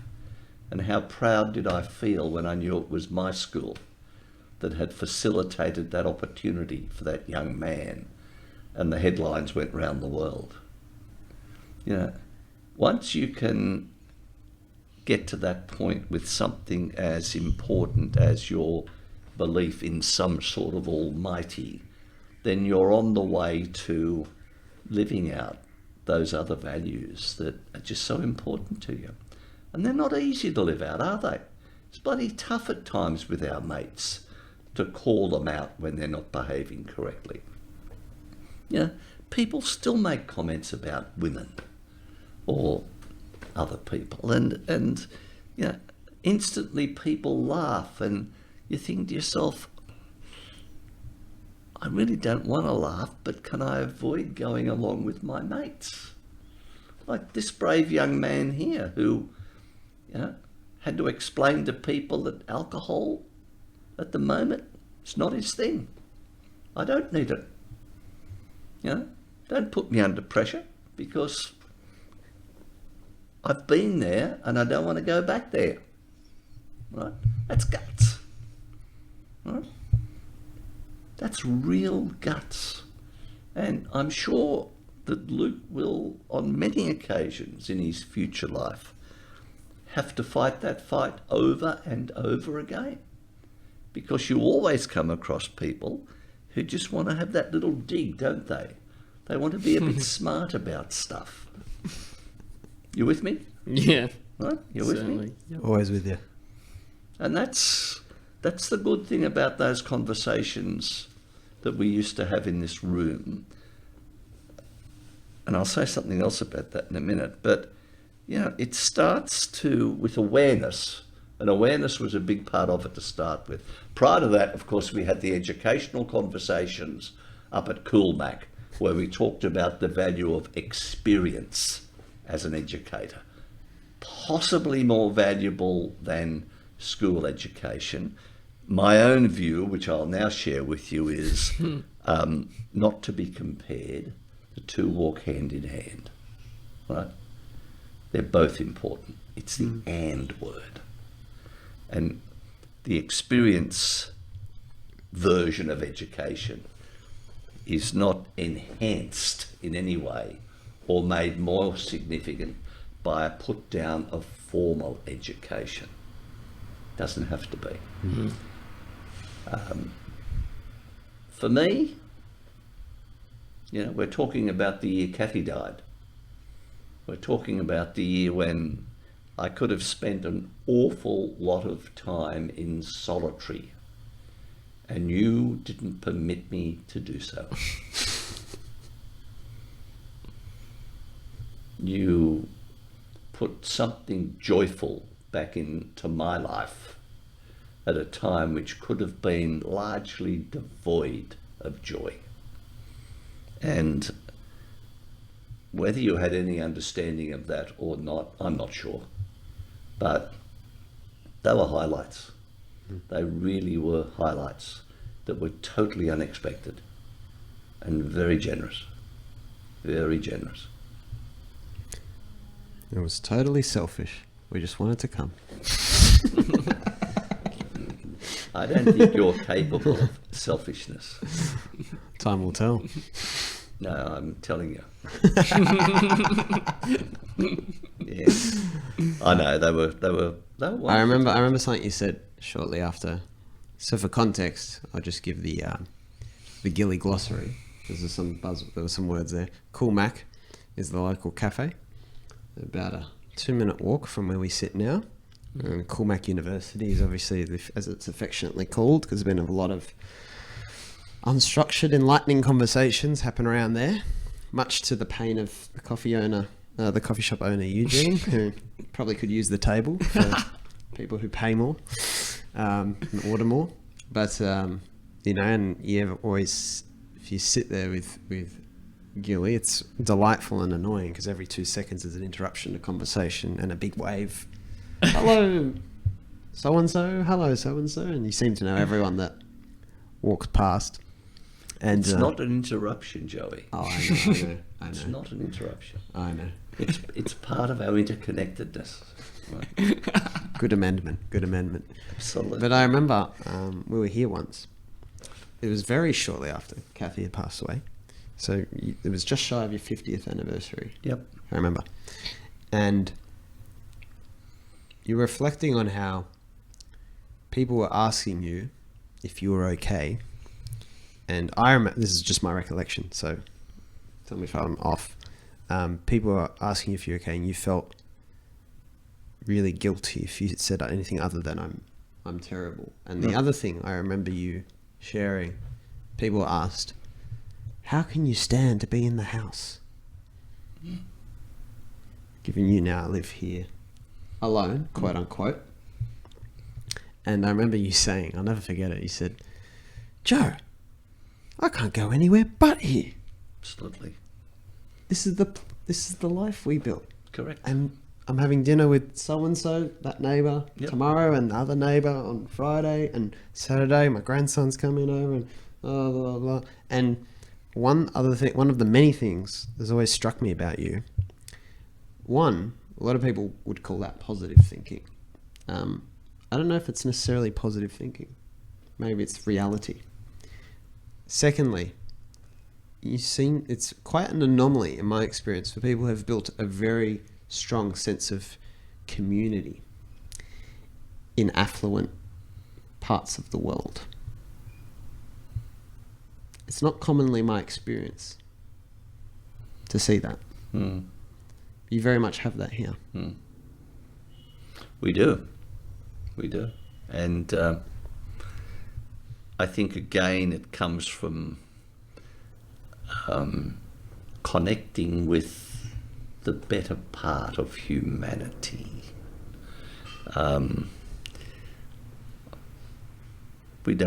They're talking about our motor vehicles or where we've purchased our jewellery from or that sort of stuff. We do talk about nice places we've visited and that sort of thing, but most of the conversation is about just our life, usually on that day. It's absolutely living in the present.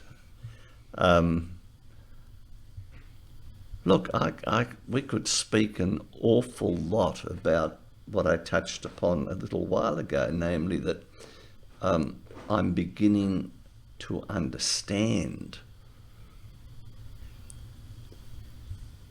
how there can be life after death. And I said that I have a real doubt now that there is the sort of death that we were introduced to as kids. You know, I understand heaven, I understand hell. If there's a different version of it to the one that we have experienced as we've lived, then that's a part of the mystery going forward. I can tell you that a relationship like a marriage, mine with Kathy, there is an immediate and terrible jolt around grief and that sort of thing. But there is also a realization that life goes on. And it's not just my life, it's the life that I have lived with her for so long. And you continue to have the conversations. They're real conversations. We don't seem to argue as much as we used to, which is a benefit. Even about you stealing her chair? All of that. I'm hoping she hasn't noticed that I'm sitting in her chair. Maybe this is giving the game away. Shouldn't have said it. And, you know, with some of the stuff some of my kids have been through in recent times, I've sat here usually in the evening and thought to myself, you're a bugger for not being here. You know, I've got this to myself now, but in another way, I'm sort of happy she wasn't. I'm not sure it would have been good for her. She would have been marvellous for the kids because, you know, she's non-judgmental and she was just always there with them as a, you know, world expert standard mother. But, you know, it is our home, right? It is what we created. It is of us, right? And I think faith does play a pretty important role in all of that. And, you know, when I talk to a lot of my friends, my companions, my community at the church, there are a lot of people there who have lost their spouses in the last 10 or 15 years. And I see within them very loving people who continue to live their lives in a very positive way. You know, none of them would ever say life's not worth living now that X is gone.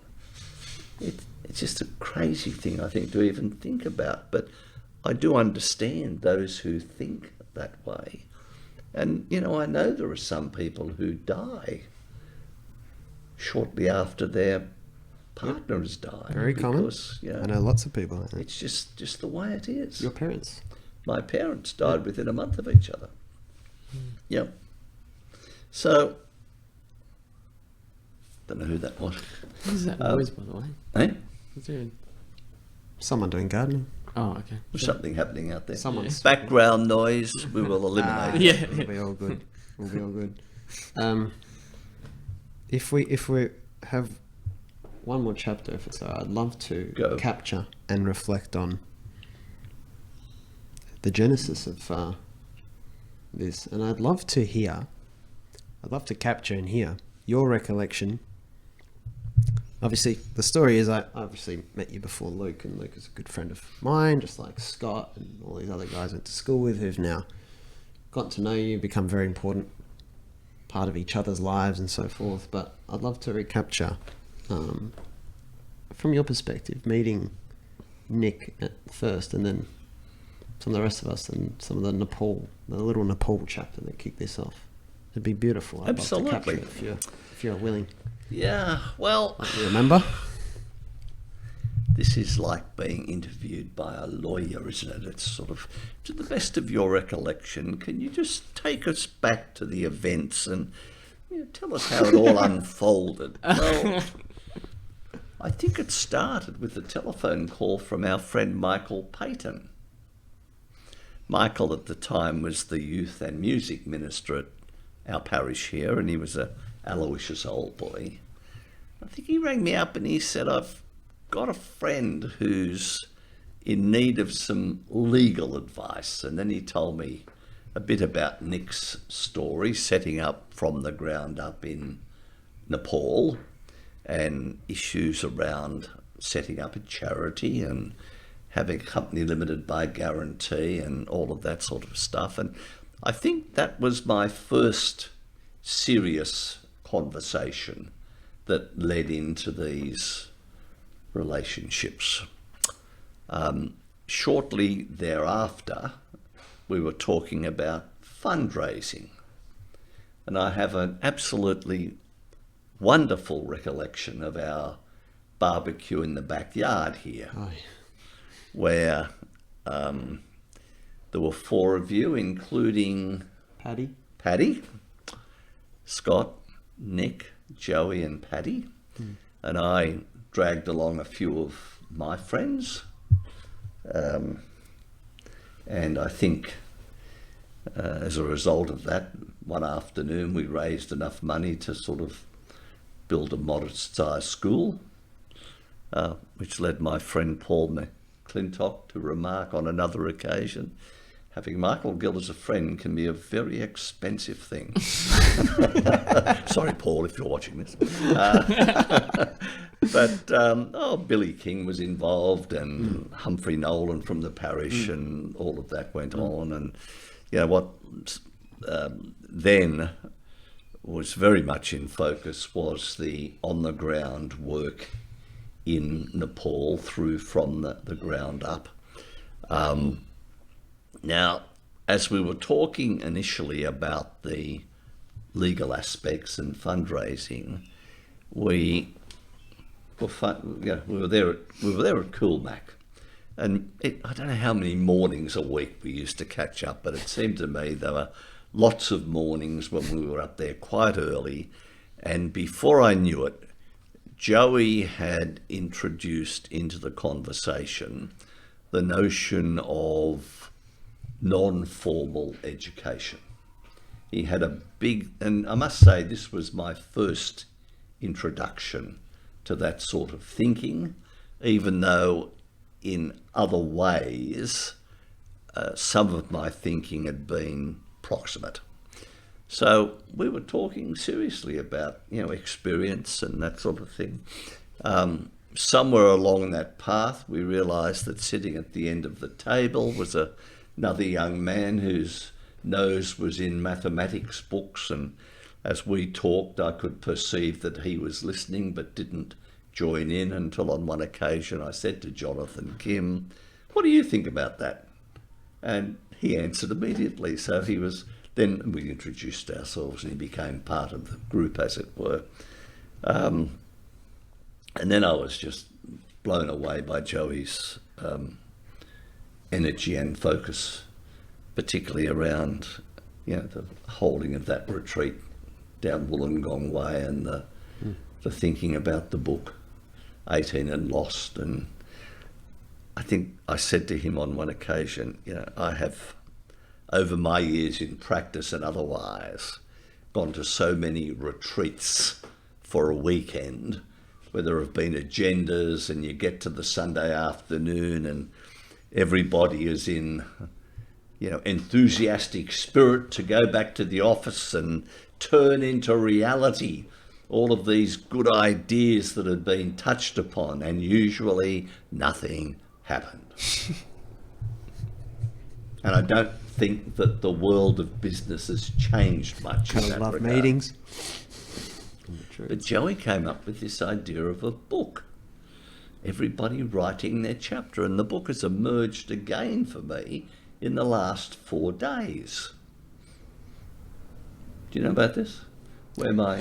I think so. Okay. I'll make sure I acknowledge Scott probably had the first idea though. But Yes. yeah, for the book, but Good. credit where Scott, credit's due. I'm sorry. I withdraw the accolade to my left. You did And too much. Yeah. He had the first idea. I'm just giving him his dues. Here so you go. my grandson, Nick, wants to talk to Scott because he sees Scott as somebody who has done something amazing with his life. And Nick is in that space, having just done his HSC. And Scott's going to catch up with Nick, but he said, Michael, encourage your grandson to read my chapter of the book before he sits down and talks to me. Well, I'll encourage Nick to read the whole book, but if I can get him to do Scott's chapter, I think I will have kicked a goal. So, read the book. I was blown away by the book. I just thought it was fantastic the way you encourage people to do that and you put it all together. I think I probably set a personal record, if not a world record, in the number of books I purchased. I think I purchased 100. We had a Zoom call, I think, and you go, because it was lockdown. And you go, Joe, I'm going to need some copies. I go, yeah, it's all right. I can get them direct, and to go through the website, whatever. I go, how many do you need? I remember you just looked up to the left, you're counting. 100. And I gave them all away. They went Yeah, everywhere. they went like Absolutely wildfire. Everywhere. All around here, into the schools. And I still have teachers from Loretto or Allos, or even parents who say, oh, remember you gave me a copy of that book? That was fantastic. So I don't know what impact the book ultimately will have. No doubt it's a bit early. But in the fullness of time, we'll see it. So you don't know. we went through all of those conversations, and then out of that, of course, emerged Constant Student. And I have to say for you that I thought the Sunday nights were fantastic.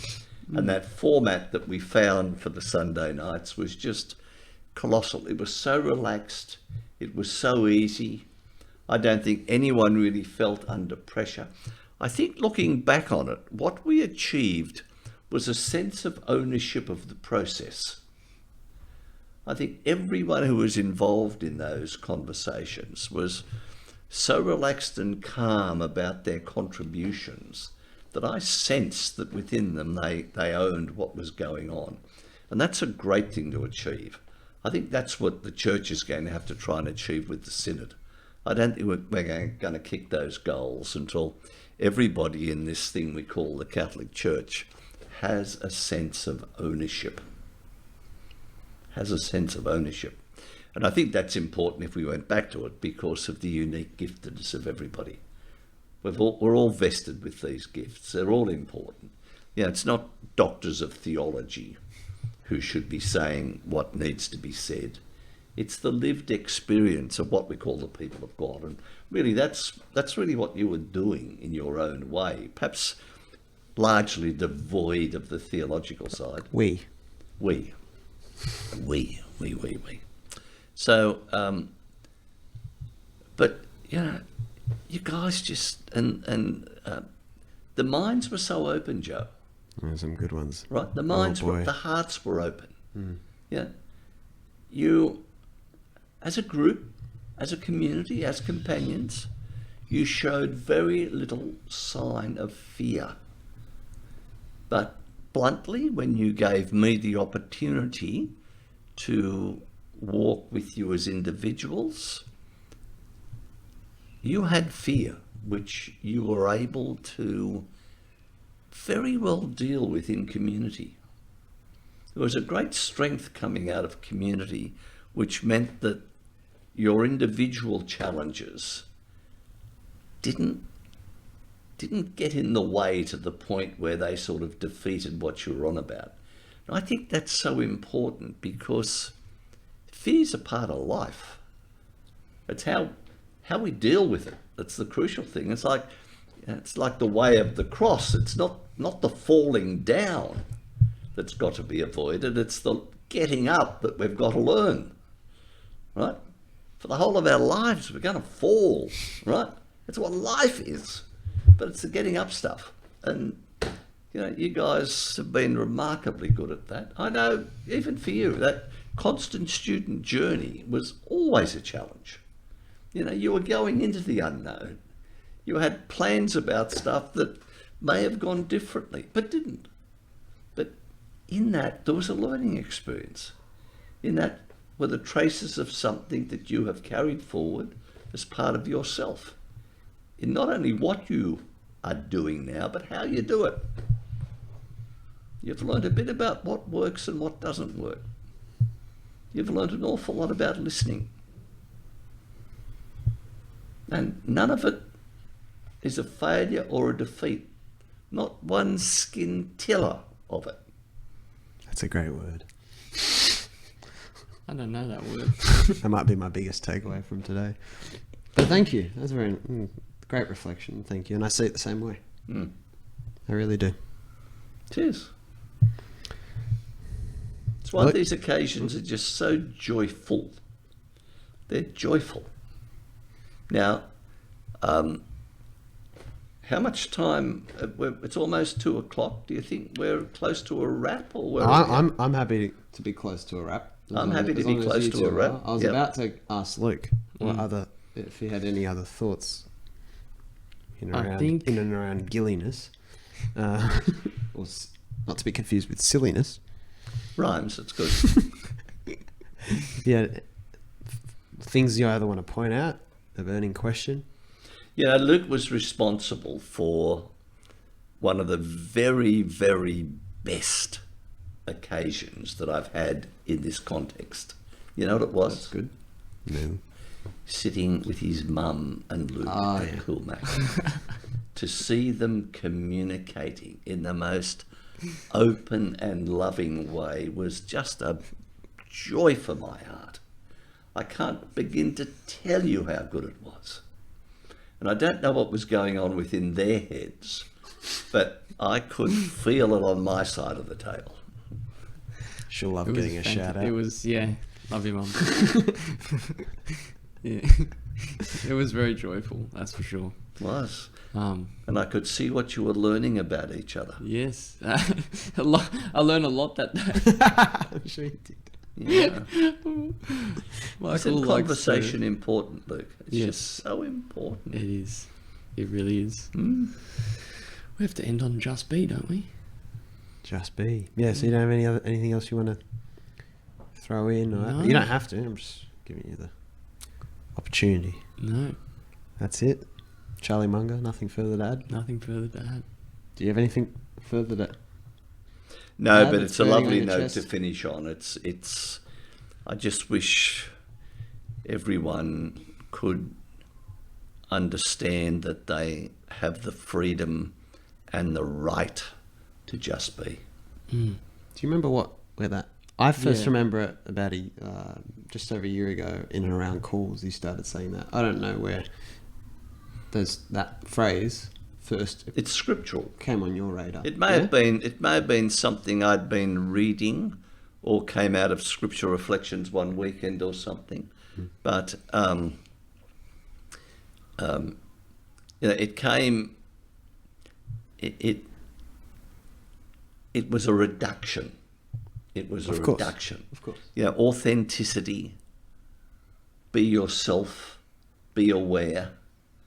They're all sort of verbs. When we were little kids at school, How was a verb explained to us? What was a verb? A doing word. A verb is a doing word, right?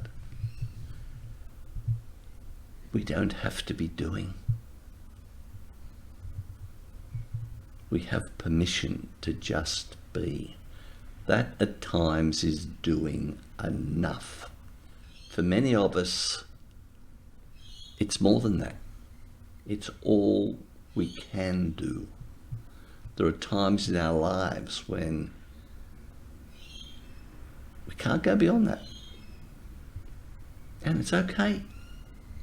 We don't have to beat ourselves up. We don't have to stress about a to-do list or be personally critical because we're being lazy or something. It's, just sit, it's contemplate, it's go to the desert. It's solitude.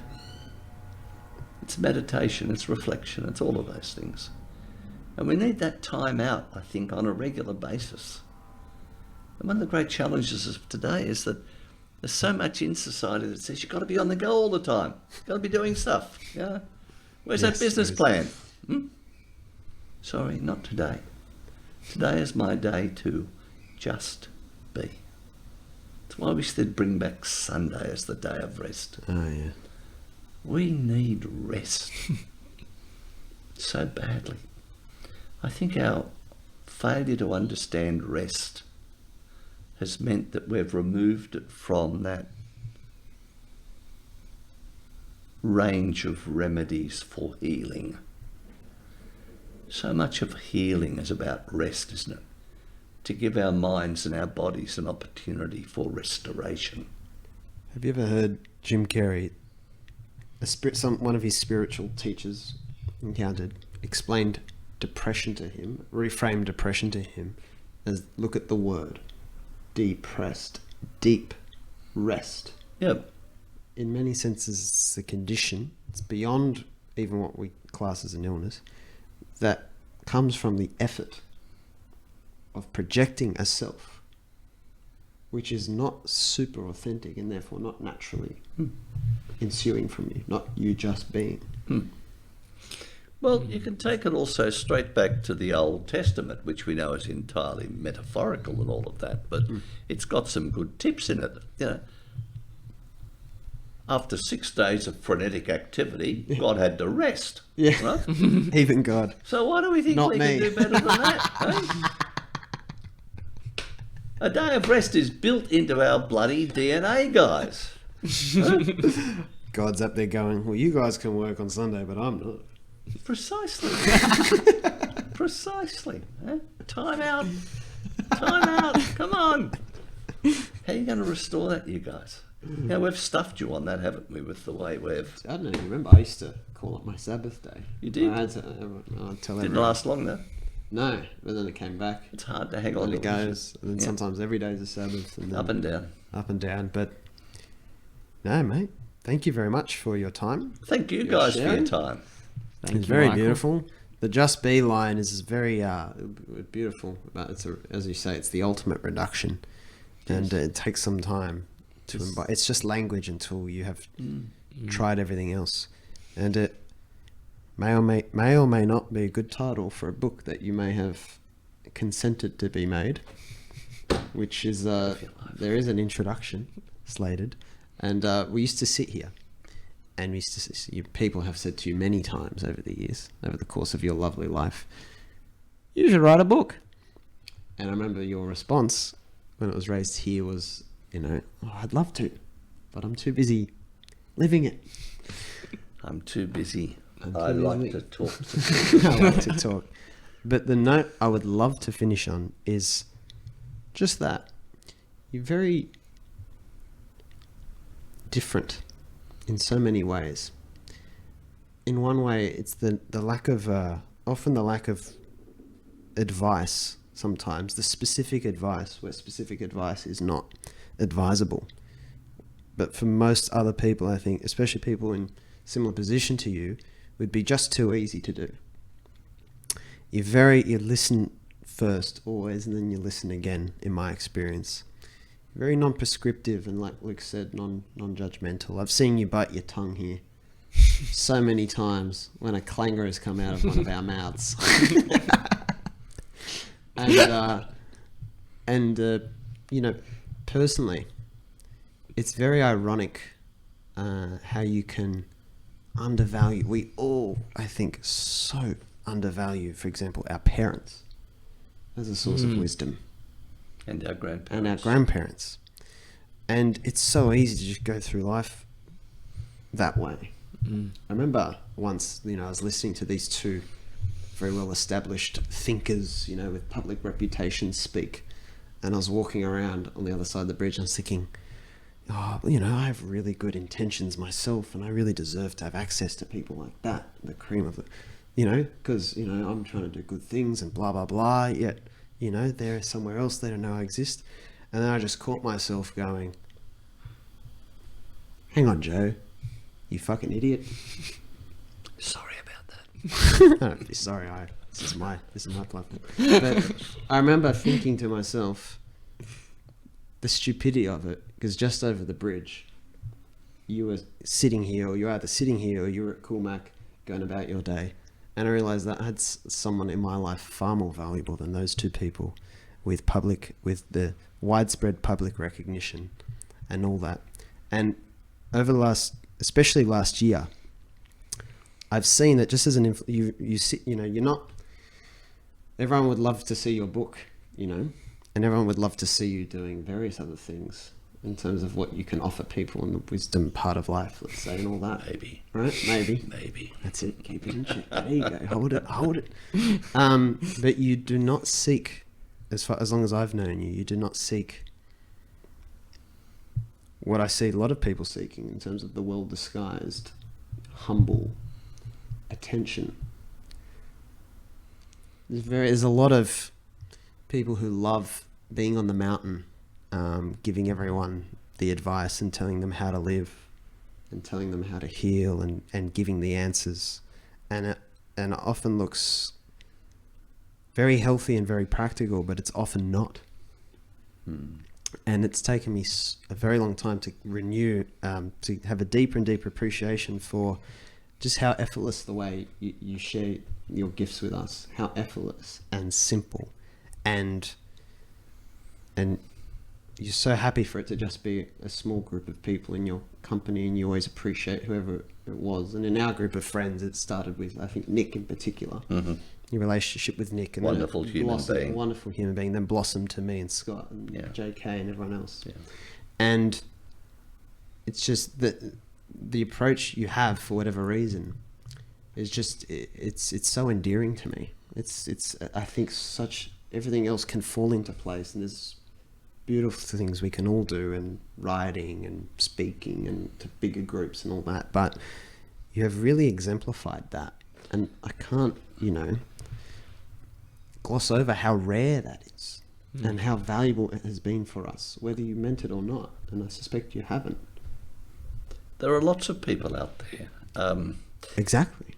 Who do it very, very well, Joey. But let me just say this, though, and it's right up there with the understanding that we're not here to judge. I really enjoy giving people lots and lots of credit for what they have achieved, what they've done, even merely surviving. And that's something that gives me a lot of pleasure, to recognise them in that way. But at the end of the day, one of the second great revelation I have is that my giftedness is not of my own making. Right? I didn't invent it. Come on. Right? You didn't invent yours, but you're doing a fantastic job of making use of it, as is Luke. And that's a version of planting the seeds. Right? And I just wish more people could control their egos by living the realization that our giftedness is not of our own making. It's not. So you can be tempted to take credit for stuff that's not really yours. By all means, take credit for being in the right place at the right time. Right? But, mate, so much, we've covered it. So much good stuff flows back the other way that it's almost embarrassing to hear people talk like you do. It's shit. I was just, I've been so lucky. The inner peace and joy which I feel. I just wish everyone could really understand it. I just wish everyone could understand it. Mm. It's what it's about, really. And there we go. There we go. Is that a cut? That's a cut. I mean, I'll wrap. Thank you very much to Gilly. As I remember, Thanks, that last line I think was very special. I remember you said it to me and Nick at the cafe just down there. We plant the seeds. We plant the seeds. We plant the seeds. Oscar Romero. And that's it. We That's plant it. the seeds. Thanks for helping us plant the seeds. We Gilly? are prophets of a future, not our own. That's the other big one to get into our heads. Don't expect to see the outcomes of your goodness. The outcome of your goodness will blossom somewhere else at some other time. And not necessarily in your own family. It's an interesting one. Scripture also says that we're not recognised in our own families. No one becomes a prophet in his own nation. Correct. That's it. Thanks, That's Gilly. it.